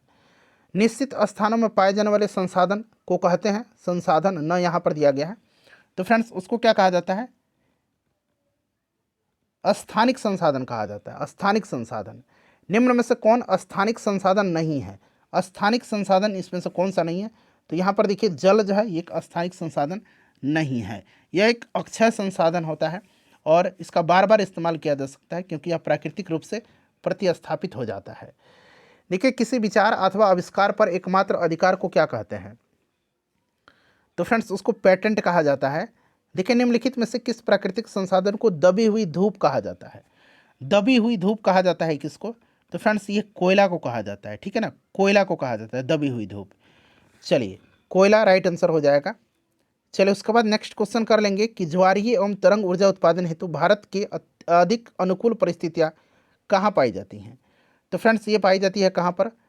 तो ये पाई जाती हैं आपकी कहाँ पर? खंभात की खाड़ी में, ठीक है ना, खंभात की खाड़ी में, गुजरात में खंभात में। चलिए, तो यहाँ पर देखिए खंभात की खाड़ी हो जाएगी। उसके बाद देखिएगा कि निम्नलिखित कथन पर विचार करना है और यहाँ से आपको राइट आंसर चुन करके बताना है, ठीक है ना, राइट आंसर आपको चुन करके बताना है। चलिए, बताइए इसमें से करेक्ट आंसर इसका क्या होगा? सही आंसर चुन करके आपको बताना है। देखिए, नवीकरणीय संसाधन वो होते हैं जो जल्दी से नवीकृत या पुनः पूर्ति कर लिए जाते हैं, बिल्कुल सही है। और सभी नवीकरणीय संसाधन मानव गतिविधियों द्वारा असीमित और अप्रभावित है, ऐसा बिल्कुल नहीं है। तो यहाँ पर पूछा गया कौन सा इसमें से सही है, तो केवल एक जो होगा यहाँ पर राइट आंसर हो जाएगा। देखिए, निम्नलिखित पर विचार करें और कौन सा इसमें गैर नवीकरणीय संसाधन है, कौन सा इसमें से गैर नवीकरणीय संसाधन है? तो यहाँ पर देखिए कोल हो जाएगा, उसके बाद आपका पेट्रोलियम हो जाएगा और प्राकृतिक गैस हो जाएगा। तो दो ऑप्शन हो जाएगा, 1, 2 और 4 राइट आंसर हो जाएगा, ठीक है ना। चलिए, उसके बाद देखिएगा क्वेश्चन नंबर 13 है यहाँ पर, और यहाँ से सही कथन आपको चुन करके बताना है, ठीक है ना। चलिए, संसाधनों का सावधानीपूर्वक उपयोग करना और उन्हें नए सिरे से विकसित करने का समय देना सतत विकास कहलाता है। तो देखिए, संसाधनों का सावधानीपूर्वक उपयोग करना और उन्हें नवीकृत होने के लिए समय देना, ये संसाधन संरक्षण कहलाता है, सतत विकास नहीं कहलाता है। भविष्य के लिए संसाधनों का संरक्षण करना संसाधन संरक्षण कहलाता है। भविष्य के लिए उन्हें संरक्षित करना, आवश्यकता को संतुलित करने को अस्थायी विकास कहा जाता है। तो यहाँ पर ये भी गलत हो गया, तो न तो 1 न तो 2 यहाँ पर राइट आंसर हो जाएगा। चलिए, उसके बाद देखिएगा कि विश्व वन दिवस जो है कब मनाया जाता है? तो फ्रेंड्स, ये मनाया जाता है 21 मार्च के दिन, ठीक है। झारखंड में कितनी प्रतिशत भूमि पर वन फैला हुआ है? तो ये झारखंड पर पिछले बार जो वन रिपोर्ट आया था उसके अनुसार 29.76%, तो यहाँ पर देखिए 29% लगभग दिया गया है। बिहार में मैंने आपको बता ही दिया 7.84%। उसके बाद देखिए अलवन जल पृथ्वी पर कितना प्रतिशत है अलवन? तो फ्रेंड्स, ये आपका 2.5% है। कितना है? 2.5% है, इसको आप ध्यान रखिएगा, ठीक है ना। माना अलवन यानी कि मीठा पानी है 2.5%। चलिए, उसके बाद देखिएगा कि रेगुर मिट्टी किसको कहा जाता है? रेगुर मिट्टी काली मिट्टी को कहा जाता है और इसमें कपास की खेती होती है, ठीक है ना फ्रेंड्स। और ये मध्य प्रदेश, महाराष्ट्र, तेलंगाना, कर्नाटक, गुजरात, आंध्र प्रदेश और तमिलनाडु में ये पाया जाता है। देखिए, बेतला राष्ट्रीय उद्यान जो है ये झारखंड के किस जिला में है? तो बेतला याद रखिएगा ये झारखंड में है और ये झारखंड के लातेहार में है, ठीक है। चलिए, मृदा निर्माण के कारक कौन से हैं? मृदा निर्माण के कारक कौन से हैं बताइए? तो जलवायु मृदा निर्माण का सबसे महत्वपूर्ण सक्रिय कारक है, ठीक है ना। और मृदा के विकास में जो संलग्न विभिन्न जल अवायवीय तत्व हैं, जैसे कि आपका वर्षा, वाष्पीकरण की बारंबारता, ठीक है, या आर्द्रता, तापक्रम, ये सब भी होता है, लेकिन यहाँ पर आपका जलवायु राइट आंसर होगा। मृदा संरक्षण की विधियाँ कौन सी हैं? मृदा संरक्षण की विधियाँ इनमें से कौन सी हैं? तो फ्रेंड्स, यहाँ पर आपका समुच्च रेखीय जुताई राइट आंसर हो जाएगा, ठीक है ना। समुच्च रेखीय जुताई मृदा के संरक्षण का एक आपका तरीका है और यह इसकी ऊंचाई के अनुरूप समुच्च रेखाओं का अनुसरण करते हुए ढलान के अनुदिश रोपण की एक कृषि पद्धति है। तो यहाँ पर ऑप्शन 3 राइट आंसर हो जाएगा। पृथ्वी का नीला ग्रह, पृथ्वी को नीला ग्रह क्यों कहा जाता है? तो इसको इसलिए कहा जाता है नीला ग्रह, इसका कारण क्या है? नीला ग्रह इसलिए कहा जाता है क्योंकि पृथ्वी की सतह पर लगभग जो है मतलब इसका ज़्यादातर हिस्सा पानी से ढका हुआ है। तो यहाँ पर राइट आंसर इसका क्या होगा फ्रेंड्स? तो यहाँ पर देखिएगा कि 2/3 हिस्सा इसका आपका ढका हुआ है। चलो, उसके बाद देखिए विश्व की कितने प्रतिशत भूमि कृषि योग्य है? विश्व की पूछा गया है, तो आपका विश्व की लगभग 11% भूमि, ठीक है ना। चलिए, उच्च तापमान और अधिक वर्षा वाले क्षेत्रों में कैसी मृदा पाई जाती है? तो वहाँ पर लेटराइट मिट्टी पाई जाती है, ठीक है ना, लेटराइट मिट्टी वहाँ पर पाई जाती है, इस चीज़ को आप ध्यान रखिएगा। चलिए, उसके बाद देखिएगा कि समझ रखिए रोधिकाओं के बारे में निम्न में से कौन सा यहाँ पर सही दिया गया है? सही दिया गया है इसमें से कौन सा? बताइए राइट आंसर यहाँ पर क्या हो जाएगा? तो फ्रेंड्स, यहाँ पर अगर हम बात करते हैं सही कौन सा दिया गया है, तो आप पहले सभी ऑप्शन को पढ़ लीजिए, ठीक है ना। और मैं आंसर बताता हूँ इसका। राइट आंसर, पहाड़ी ढाल पर समोच्च रेखाओं के समानांतर जुताई ढाल के नीचे बहते जल के लिए एक प्राकृतिक अवरोध का निर्माण किया जाता है। यहाँ पर ऑप्शन 4 राइट आंसर हो जाएगा। भारत में कितने प्रकार की मृदाएं पाई जाती हैं? 8 प्रकार की मृदाएं हैं और जिनकी उर्वरक क्षमता अलग अलग होती है, उर्वरता, ठीक है ना। और इसमें जलोढ़ मिट्टी, काली मिट्टी, लाल और पीली मिट्टी, जंगली मिट्टी, उसके बाद मरु या शुष्क मिट्टी, लेटराइट मिट्टी, नमकीन मिट्टी और पीट मिट्टी शामिल है। तो यहाँ पर देखिए 8 प्रकार की होती हैं। चलिए, रेशम कहाँ से प्राप्त होता है? तो रेशम जो है यह प्राप्त होता है आपका सहतूत के पेड़ से, ठीक है ना। सहतूत के वृक्ष पर पाला जाता है रेशम का कीट, वहीं से ये आपका प्राप्त होता है, ठीक है ना। और आगे बढ़ेंगे, नेक्स्ट क्वेश्चन कर लेंगे कि अनावृत, देखिए अनावृत चट्टानों का टूटना और क्षय होना क्या कहलाता है? तो फ्रेंड्स ये आपका अपक्षय कहलाता है, ठीक है ना, अपक्षय कहलाता है। निम्नलिखित पर विचार करें और यहाँ से देखिए उपयुक्त में से बताना है, उपयुक्त क्षेत्रों में से कौन सा क्षेत्र कम आबादी वाला है। इसमें से कम आबादी वाला कौन सा है, ये आपसे पूछा गया है। तो देखिए इसमें से कम आबादी वाला जो है ना, ये आपका हो जाएगा पहाड़ की खड़ी ढलान, उसके बाद रेगिस्तान इलाके और आपका घने जंगल वाले क्षेत्र, ये आपके कम मतलब आबादी वाले हैं। नदी घाटी में तो लोग रहते ही हैं, खेती वगैरह वहाँ पर होता है। तो 1, 2, 4 यहाँ पर राइट आंसर होगा। देखिए निम्नलिखित कथन पर विचार करें और आपको यहाँ पर पूछा गया है कि पूरा क्वेश्चन मैं आपको बता देता हूँ कि कौन सा इसमें से भूस्खलन के अल्पीकरण में मदद करता है, ठीक है, अल्पीकरण में मदद करता है। तो यहाँ पर देखिएगा, एक तो जोखिम मानचित्रण और प्रतिधारित दीवार का निर्माण, और यहाँ पर जो आपका तीसरा दिया गया वनस्पति में वृद्धि, ये आपका करता है। तो 1, 2, 3 यहाँ पर इसका राइट आंसर हो जाएगा, ठीक है ना। तो यहाँ पर देखेंगे तो 1, 2 और 3 यहाँ पर राइट आंसर इसका हो जाएगा। चलिए उसके बाद नेक्स्ट क्वेश्चन है हमारा कि निम्नलिखित कथन पर विचार करें और यहाँ से आपको सही आंसर चुन करके बताना है, ठीक है ना। सही आंसर इसमें से आपको चुन करके बताना है। अब यहाँ पर देखिएगा कि प्राकृतिक वनस्पति और वन्य जीवन केवल जैवमंडल पर पाए जाते हैं, सही है। जैवमंडल में सभी जीवित जातियाँ जीवित रहने के लिए एक दूसरे से परस्पर संबंधित और निर्भर रहती हैं, बिल्कुल सही दिया गया है। तो आपका पहला और दूसरा दोनों सही है। चलिए उसके बाद देखिएगा कि सतह के निकट स्थित खनिजों को किस प्रक्रिया द्वारा निकाला जाता है? तो फ्रेंड्स इसको निकाला जाता है किस प्रक्रिया के द्वारा? उत्खनन के द्वारा, ठीक है ना, उत्खनन के द्वारा सतह के निकट। देखिए धात्विक खनिज किस शैल में पाए जाते हैं? धात्विक खनिज जो है ये आग्नेय और कायांतरित दोनों में पाए जाते हैं, ठीक है ना। तो यहाँ पर दोनों हो जाएगा। बॉक्साइट का सबसे बड़ा उत्पादक देश कौन सा है? तो बॉक्साइट का ऑस्ट्रेलिया है। चट्टान कितने प्रकार के होते हैं? चट्टान मेनली जो होते हैं ये कितने प्रकार के हैं? तो फ्रेंड्स इसको ध्यान रखिएगा, ये आपके 3 प्रकार के हैं, आग्नेय, अवसादी और रूपांतरित, ठीक है ना। तो यहाँ पर 3 राइट आंसर हो जाएगा। खनिज निम्न में से किस संसाधन का उदाहरण है? खनिज निम्न में से किस संसाधन का उदाहरण है? तो खनिज जो है ये अनवीकरणीय है, ठीक है ना, अनवीकरणीय है, ध्यान रखेंगे। तो यहाँ पर आपका अनवीकरणीय हो जाएगा। अनवीकरणीय में कोयला, पेट्रोलियम, प्राकृतिक गैस ये सब आता है। रानीगंज पश्चिम बंगाल में है, किस खनिज के लिए प्रसिद्ध है? तो रानीगंज जो है ये फ्रेंड्स मेनली कोयला के लिए फेमस है। झरिया, धनबाद और बोकारो किस राज्य में स्थित है? झरिया, धनबाद और बोकारो ये आपके झारखंड में है, ठीक है ना, याद रखेंगे झारखंड में है। तो यहाँ पर झारखंड राइट आंसर हो जाएगा। पेट्रोलियम तथा इससे उत्पन्न होने वाले उत्पादों को क्या कहते हैं? तो इनको कहा जाता है काला सोना। चलिए खालिस्तान दिया गया है, एक या एक से अधिक खनिजों का समूहन है। तो ये आपका राइट आंसर क्या हो जाएगा? सैल। सैल खनिज जो है ये आपका राइट आंसर हो जाएगा यहाँ पर, ठीक है ना। चलिए उसके बाद नेक्स्ट क्वेश्चन कर लेंगे, दूसरा हो जाएगा अभ्रक।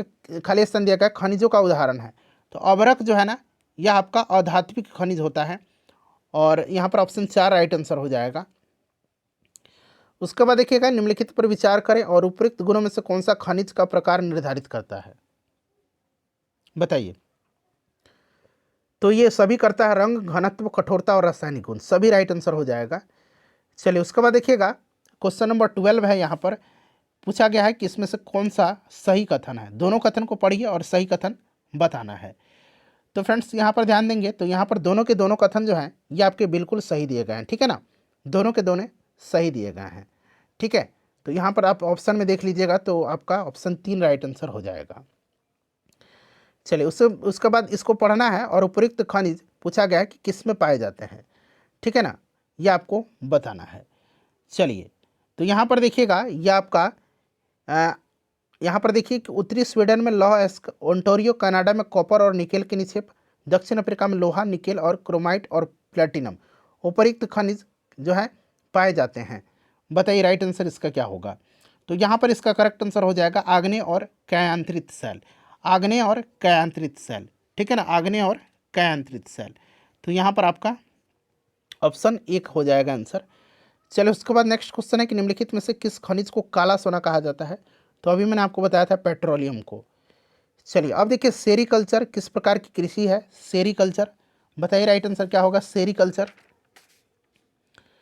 तो ये आपकी है रेशम कीट का पालन सेरीकल्चर कहलाता है, अंगूर का पालन विटीकल्चर कहलाता है और मत्स्य पालन ये आपका पीसी कल्चर कहलाता है, ठीक है ना, पीसी कल्चर, पीसी कल्चर। चलिए जब फसल का उत्पादन और पशुपालन बाजार में विक्रय हेतु किया जाता है तो वह क्या कहलाता है। तो फ्रेंड्स इसको क्या कहा जाता है, वाणिज्यिक कृषि इसको कहा जाता है, इसको कहा जाता है वाणिज्यिक कृषि, ठीक है ना। चलिए भारत की कितने प्रतिशत जनसंख्या कृषि पर निर्भर है। तो ये आपकी लगभग 58%, याद रखिएगा। निम्नलिखित में से आपका पूछा गया है कि सही विकल्प का चुनाव करना है, ठीक है ना। चलिए सही विकल्प का इसमें से चुनाव करना है, सभी पढ़ लीजिए, मैं आपको आंसर बता देता हूँ सीधे A B C, ठीक है ना। चलिए तो यहाँ पर देखिएगा इसका केवल A सही है, केवल A सही है।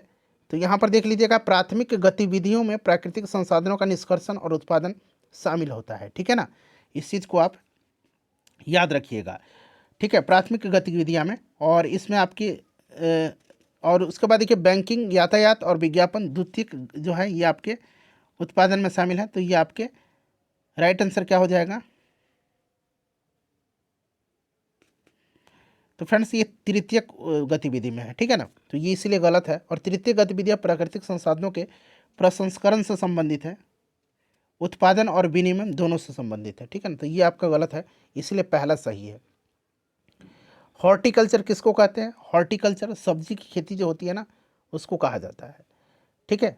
चलिए उसके बाद देखिएगा कि तृतीय क्रियाएं में कौन से हैं। तो अभी मैंने आपको बताया था कि बैंकिंग, व्यापार, बीमा। चलिए स्वर्ण क्रांति किससे संबंधित है। स्वर्ण क्रांति किससे संबंधित है। तो ये बागवानी है, ठीक है ना, बागवानी और शहद से। हरित क्रांति खाद्यान्न से है। श्वेत क्रांति दूध से है, ठीक है। नीली क्रांति मत्स्य उत्पादन से है। मिट्टी और जलवायु के अनुकूल स्थलाकृति किसके लिए महत्वपूर्ण है। बताइए राइट आंसर इसका क्या होगा। तो फ्रेंड्स ये आपका हो जाएगा कृषि गतिविधि के लिए, ठीक है ना। चलिए उसके बाद देखिएगा कि पीसी कल्चर संबंधित है, मैंने बताया था पीसी कल्चर मत्स्य पालन से, ठीक है ना, पीसी कल्चर मछली पालन से।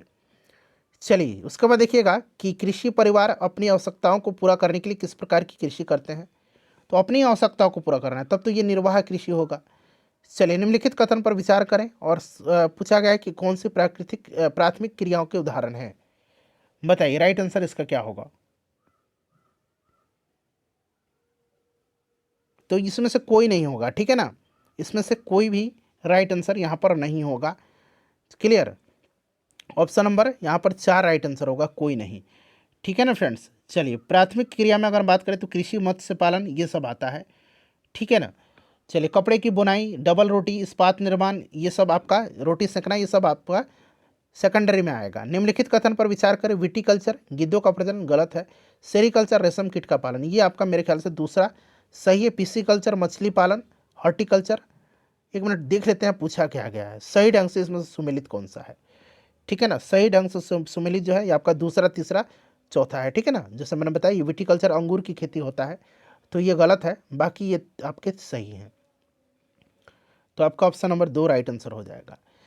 चलिए हरियाणा का कौन सा उद्योग साइबर सिटी कहलाता है। कौन सा शहर, शहर तो ये आपका गुरुग्राम है, ठीक है ना। चलिए उसके बाद देखिए कौन सा उद्योग विश्व के प्राचीनतम उद्योगों में से एक है। तो ये सूती वस्त्र उद्योग है, ठीक है ना। उसके बाद देखिए मत्स्य तेल निर्माण खाली स्थान दिया का आधारित उद्योग है। तो फ्रेंड्स ये आपका समुद्र हो जाएगा ना। चलिए उद्योगों को किस आधार पर वर्गीकृत किया जा सकता है। तो उद्योगों को आकार, कच्चा माल और स्वामित्व के आधार पर इसको वर्गीकृत किया जा सकता है। चलिए उसके बाद देखिएगा खाद्य संसाधन डैश आधारित उद्योग हैं। तो सिंपल सा क्वेश्चन है, कृषि आधारित है। प्राकृतिक रेशे कौन कौन है। प्राकृतिक रेशा इसमें से पूछा गया है। तो ऊन, सिल्क, कपास ये सभी हैं, इसीलिए यहाँ पर 4 राइट आंसर हो जाएगा। भारत में पहला सफल आधुनिक वस्त्र मिल कहाँ पर स्थापित की गई थी? तो फ्रेंड्स यह स्थापित की गई थी बम्बई में। बम्बई में यह स्थापित की गई थी, ठीक है ना, 1854 में, ध्यान रखेंगे। अहमदाबाद जो है ये किस नदी के तट पर है? अहमदाबाद साबरमती नदी के तट पर है। हैदराबाद मूसी नदी के तट पर है। निम्नलिखित में से कौन सा रसायन आधारित उद्योग है? तो इसमें से आपका रेसा राइट आंसर हो जाएगा, ठीक है ना, यह एक रसायन आधारित उद्योग है। चलिए, उसके बाद नेक्स्ट क्वेश्चन है कि Tata iron and steel company लोहा इस्पात संयंत्र किस नदी के किनारे स्थित है? 1907 में इसकी स्थापना हुई थी और यह स्वर्ण रेखा नदी के किनारे है, ठीक है ना। चलिए, उसके बाद देखिएगा कि निम्नलिखित कथनों पर विचार करें और कौन सा इसमें से जो है उपयुक्त कारकों में से कौन सा उद्योग का हिस्सा है? उद्योग का हिस्सा है तो वस्तु का उत्पादन, खनिज का निष्कर्षण, सेवाओं की व्यवस्था, ये सभी है। तो ऑप्शन 4 राइट आंसर हो जाएगा। निम्नलिखित कथन पर विचार करें और इसमें से कौन सा सही है आपको बताना है। पढ़िए, दोनों कथन को एक एक करके पढ़िए, ठीक है ना फ्रेंड्स। चलिए, तो यहाँ पर देखिएगा, इस्पात को आसानी से काटा और आकार दिया जा सकता है अथवा इसे तार बनाया जा सकता है। इस्पात कड़ा होता है और इसे आसानी से काटा और आकार नहीं दिया जा सकता है, ठीक है। इसे आसानी से काटा और आकार दिया जा सकता है, आसानी से काटा, ठीक है, बिल्कुल सही है, और इसे तार बनाया जा सकता है, ये आपका सही है, ठीक है ना। एल्युमिनियम, निकेल और तांबे जैसे अन्य धातु है, थोड़ी मात्रा में इस्पात में मिलाकर के मिश्र धातुएं बनाई जा सकती हैं, ठीक है ना। तो मेरे ख्याल से ये दोनों सही दिया गया है, ठीक है ना। तो आपका 12 का राइट आंसर क्या है देखते हैं, 1 और 2 दोनों सही है, ठीक है ना। चलिए, निम्नलिखित कथन पर विचार करें। टेक्सटाइल शब्द लैटिन भाषा के टेक्सियर से लिया गया है। बिल्कुल, यहाँ पर जो है आपका लैटिन शब्द टेक्सियर से लिया गया है, सही है, जिसका अर्थ होता है बुनाई करना, ठीक है ना। उसके बाद देखिए, प्राकृतिक रेशे ऊन, रेशम, कपास, लिनन और जूट से प्राप्त होते हैं, ये भी आपका सही दिया गया है, ठीक है ना। और मानव निर्मित रेशा नायलॉन, पॉलिस्टर, एक्रिलिक, रेयॉन, ये सब होता है, तो ये दोनों सही है। तो यहाँ पर राइट आंसर आपका ऑप्शन 3 हो जाएगा, ठीक है। चलिए, उसके बाद देखिए, मानव संसाधन मंत्रालय का निर्माण लोगों को क्या बढ़ाने के लिए किया हुआ था? तो फ्रेंड्स ये आपका कौशल बढ़ाने के लिए, ठीक है ना। प्राकृतिक वृद्धि दर क्या है? तो जन्म दर और मृत्यु दर का अंतर है, ठीक है ना। चलिए, उसके बाद देखिए, जीवन में भारत में जीवन प्रत्याशा दर कितनी है? तो ये 67.2 वर्ष, ये कहीं कहीं आपको भिन्न भिन्न मिलेगा। जनसंख्या पिरामिड पूछा गया है क्या है? तो जनसंख्या का आयु लिंग संगठन का आलेखीय निरूपण है यह, ठीक है ना। चलिए, उसके बाद नेक्स्ट क्वेश्चन कर लेंगे। हाँ, नेक्स्ट क्वेश्चन है हमारा कि प्रधानमंत्री कौशल विकास योजना की शुरुआत कब हुई थी? तो ये आपकी 2015 में इसकी शुरुआत हुई थी, ठीक है ना, 2015 राइट आंसर हो जाएगा। जनसंख्या को प्रभावित करने वाले कारक कौन कौन से हैं? तो यहाँ पर इसमें से सभी हो जाएगा, स्थलाकृति, जलवायु और मृदा। भारत की जनसंख्या का घनत्व कितना है? ये बड़ा इंपॉर्टेंट क्वेश्चन है, ये VVI क्वेश्चन है, इसको याद रखिएगा फ्रेंड्स। ये आपका 382 व्यक्ति प्रति वर्ग किलोमीटर है, बड़ा इंपॉर्टेंट है। चलिए, प्रति 1000 व्यक्तियों में जीवित जन्मों की संख्या को क्या कहते हैं? तो फ्रेंड्स इसको जन्म दर कहा जाता है, ठीक है ना, जन्म दर कहा जाता है। निम्नलिखित कथन पर से विचार करना है और यहाँ से आपको राइट आंसर बताना है, ठीक है ना। चलिए, कौन सा सही है? तो 382 व्यक्ति प्रति वर्ग किलोमीटर जनसंख्या घनत्व है, सही है। और सबसे अधिक जनसंख्या घनत्व दक्षिण मध्य एशिया में है, इसके पश्चात पूर्वी एशिया और दक्षिण पूर्व एशिया में, ये भी सही है, ठीक है। और उसके बाद देख लीजिएगा, अगला आपसे पूछा जा रहा है कि विश्व की कुल जनसंख्या के लगभग 3/4 लोग 2 महाद्वीप एशिया और यूरोप में रहते हैं। बताइए ये वाला सही है या गलत? तो यहाँ से अगर बात करते हैं तो 3/4 लोग ये 2 द्वीप एशिया और अफ्रीका में रहते हैं, ठीक है ना। तो यहाँ पर आपके एशिया और अफ्रीका होना चाहिए था, तो ये गलत है। तो पहला और दूसरा सही है, ठीक है ना। चलिए, उसके बाद देखिएगा कि निम्नलिखित कथन पर विचार करें और सही कौन सा है। एक देश का जनसंख्या पिरामिड जिसमें मृत्यु दर कम होती है और आधार पर चौड़ा और ऊपर तीव्रता से संकरा होता है, सही है। यह जापान के लिए पिरामिड का दृष्टिगोचर होता है, यह आपका गलत दिया गया है, ठीक है ना, यह आपका गलत दिया हुआ है। तो यहाँ पर आपका पहला सही है और इस स्थिति को केनिया के पिरामिड द्वारा दर्शाया गया है, ठीक है ना। तो ये आपका गलत है, जापान का नहीं। तो इस तरह से केवल एक यहाँ पर राइट आंसर होगा। चलिए फ्रेंड्स, अब आ गया आपका NCERT खत्म हो गया, अब SCERT आ गया क्लास 8 का। ठीक है ना। अब आ गया SCRT, फटाफट इसको हम लोग कंप्लीट करते हैं फ्रेंड्स। चलिए उसके बाद देखिएगा कि ह्यूमस क्या है। ह्यूमस क्या है, ह्यूमस क्या है फ्रेंड्स, तो सड़े गले पदार्थों का अवशेष है ह्यूमस, ठीक है ना। याद रखिएगा, जैविक खाद ह्यूमस एक जैविक खाद से ज़्यादा कुछ नहीं है, जो अपनी मूल अवस्था में किसी भी प्रकार की मिट्टी के प्राकृतिक रूप से बनता है। चलो उसके बाद देखिएगा कि उर्वरता के आधार पर मिट्टी के प्रकार हैं। तो उर्वरता के आधार पर मिट्टी के जो प्रकार हैं ना, ये आपके दो हैं, ठीक है। एक उर्वर है और एक ऊसर है, यानी कि बंजर मिट्टी। इस चीज़ को आप ध्यान रखिएगा। तो यहाँ पर दो राइट आंसर हो जाएगा। उसके बाद देखिए नई मिट्टी को क्या कहते हैं। नवीन जलोढ़ मिट्टी को खादर कहा जाता है और पुरानी को बांगर कहा जाता है। तो यहाँ पर आपका खादर राइट आंसर हो जाएगा। चलिए, भारत में अधिकतम 1% वाला राज्य कौन सा है। अधिकतम 1% जब पूछ लिया जाए तो इसका आंसर आपका मिजोरम होगा, और सर्वाधिक क्षेत्रफल पर तो ये मध्य प्रदेश, ठीक है ना। निम्नलिखित में से कौन सा वनोन्मूलन का परिणाम नहीं है, नहीं पूछा गया है। तो यहाँ पर देखिए भूजल तालिका में वृद्धि, वृद्धि नहीं होगा, ये आपका गलत दिया गया है। चलिए उसके बाद देखिए उष्ण कटिबंधीय पतझड़ वन में कितना सेंटीमीटर वर्षा होता है। तो फ्रेंड्स 100 से 200 सेंटीमीटर, ठीक है ना, 100 से 200 सेंटीमीटर याद रखिएगा। चलिए, तो यहाँ पर राइट आंसर ऑप्शन नंबर यहाँ पर आपका 1 हो जाएगा। चलिए उसके बाद देख लीजिएगा कि लौह युक्त खनिज कौन सा है। इसमें से लौह युक्त खनिज जो है ये मैग्नीज है। अलौह खनिज कौन सा है इसमें से, अलौह खनिज। तो फ्रेंड्स इसमें से सभी हो जाएगा ना, ठीक है। चलिए उसके बाद नेक्स्ट क्वेश्चन हमारा कि मैग्नीज उत्पादन में विश्व में प्रथम देश कौन सा है। तो ये चाइना है। उसके बाद देख लीजिएगा कि लिग्नाइट में कार्बन की मात्रा प्रतिशत कितनी है, बताइए। लिग्नाइट में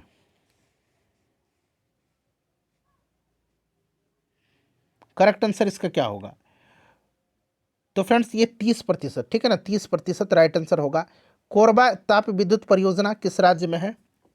30 से 40% होती है लिग्नाइट में, इस चीज़ को आप ध्यान रखिएगा, ठीक है ना, 30 से 40%। तो कोरबा जो है ये कहाँ पर है फ्रेंड्स, कोरबा छत्तीसगढ़ में स्थित है, ठीक है, छत्तीसगढ़ राइट आंसर होगा। चलिए गहन खेती से तात्पर्य क्या है, गहन खेती से क्या तात्पर्य है बताइए, राइट आंसर इसका क्या होगा। गहन खेती से एक साथ कई फसलों को लगाना, ठीक है ना, ये गहन खेती है, याद रखिएगा। चलिए, किसान साधारण औजारों और अधिक श्रम का उपयोग करके भूमि के एक छोटे से भूखंड पर खेती करता है। गहन कृषि में कम जमीन पर काफ़ी फसलें उगाई जा सकती है, ठीक है ना। चलिए उसके बाद नेक्स्ट क्वेश्चन है कि चाय उत्पादन के लिए तापमान चाहिए। तो फ्रेंड्स ये 20 से 30 डिग्री का तापमान चाहिए, ठीक है ना, 20 से 30 डिग्री ध्यान रखेंगे। चलिए, और 35 से ऊपर का जो तापमान होता है और 10 डिग्री सेंटीग्रेड से नीचे का, वो इसके लिए हानिकारक होता है। तो यहाँ पर हम लोग 20 से 30 जा सकते हैं। उसके बाद देखिएगा कि इनमें से एक ऐसी भू संपत्ति जहाँ बिक्री के लिए नकदी फसल उगाई जाती है, उसे किस रूप में जाना जाता है, उसे किस रूप में जाना जाता है, तो उसको बागानी खेती कहा जाता है, ठीक है ना, उसको बागानी कहा जाता है। चलिए उसके बाद नेक्स्ट क्वेश्चन आ गया कि उद्योग का संबंध किस प्रकार की गतिविधि से है। उद्योग जो है ना, यह आपकी आर्थिक गतिविधि से संबंधित है, ठीक है। चलिए उसके बाद देखिए भूमिका के आधार पर उद्योगों को कितने भागों में बांटा गया है। तो उद्योगों को 2 भाग में बांटा गया है, एक आधारभूत उद्योग है, ठीक है ना, और दूसरा उपभोक्ता उद्योग है। आधारभूत उपभोग उद्योग और उपभोक्ता उद्योग, तो ये 2 राइट आंसर हो जाएगा। चलिए उसके बाद एक मिनट रुक जाइए, 2 भागों में बांटा गया है, ठीक है ना। चलिए उसके बाद नेक्स्ट क्वेश्चन कर लेंगे, भूमिका के आधार पर उद्योगों को कितने भागों में बांटा गया। तो भूमिका के आधार पर 2 भाग में बांटा गया है। चलिए फ्रेंड्स नेक्स्ट क्वेश्चन कर लेंगे कि पूंजी निवेश के आधार पर उद्योगों को कितने भागों में बांटा गया है। तो पूंजी निवेश के आधार पर 4 भाग में बांटा गया है, और ये 4 भाग कौन कौन से हैं। तो ये बृहद उद्योग है, मध्यम उद्योग है, लघु उद्योग है और कुटीर उद्योग है।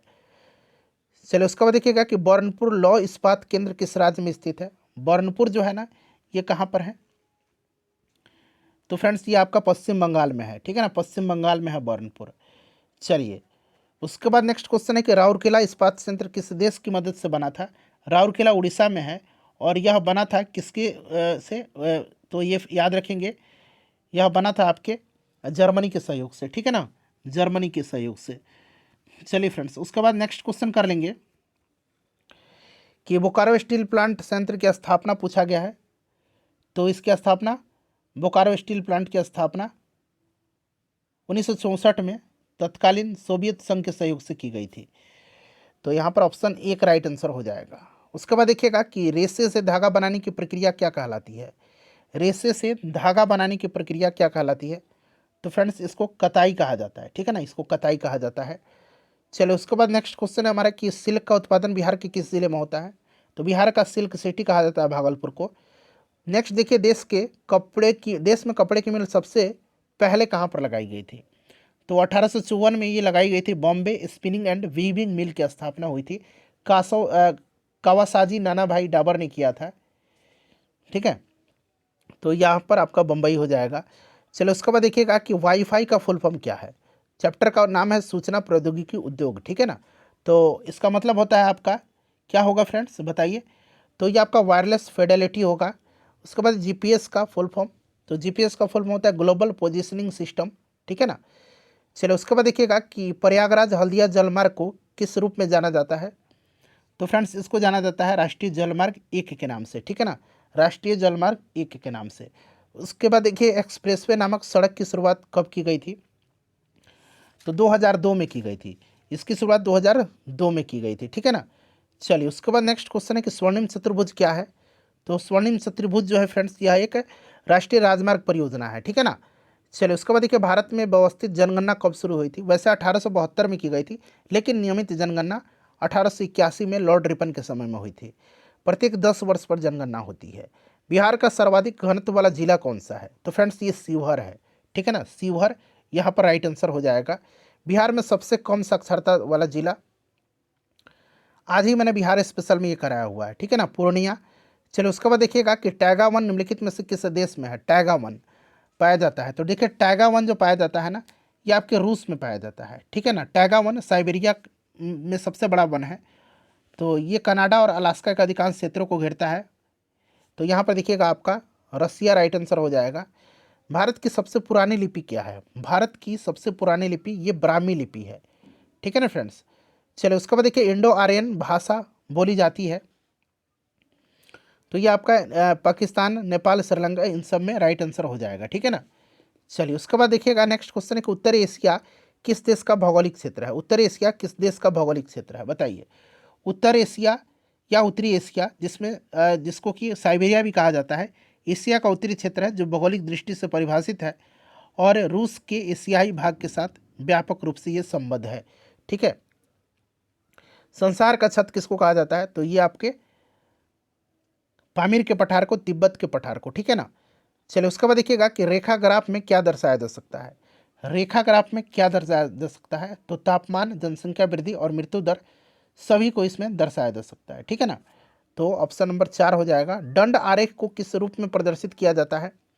दंड आरेख को अथवा बार चार्ट को, ठीक है ना, इसको एकविम आरेख जो है, इसको एकविम आरेख है या एक प्रमुख है, और इसमें से आपका आयताकार राइट आंसर हो जाएगा, ठीक है ना।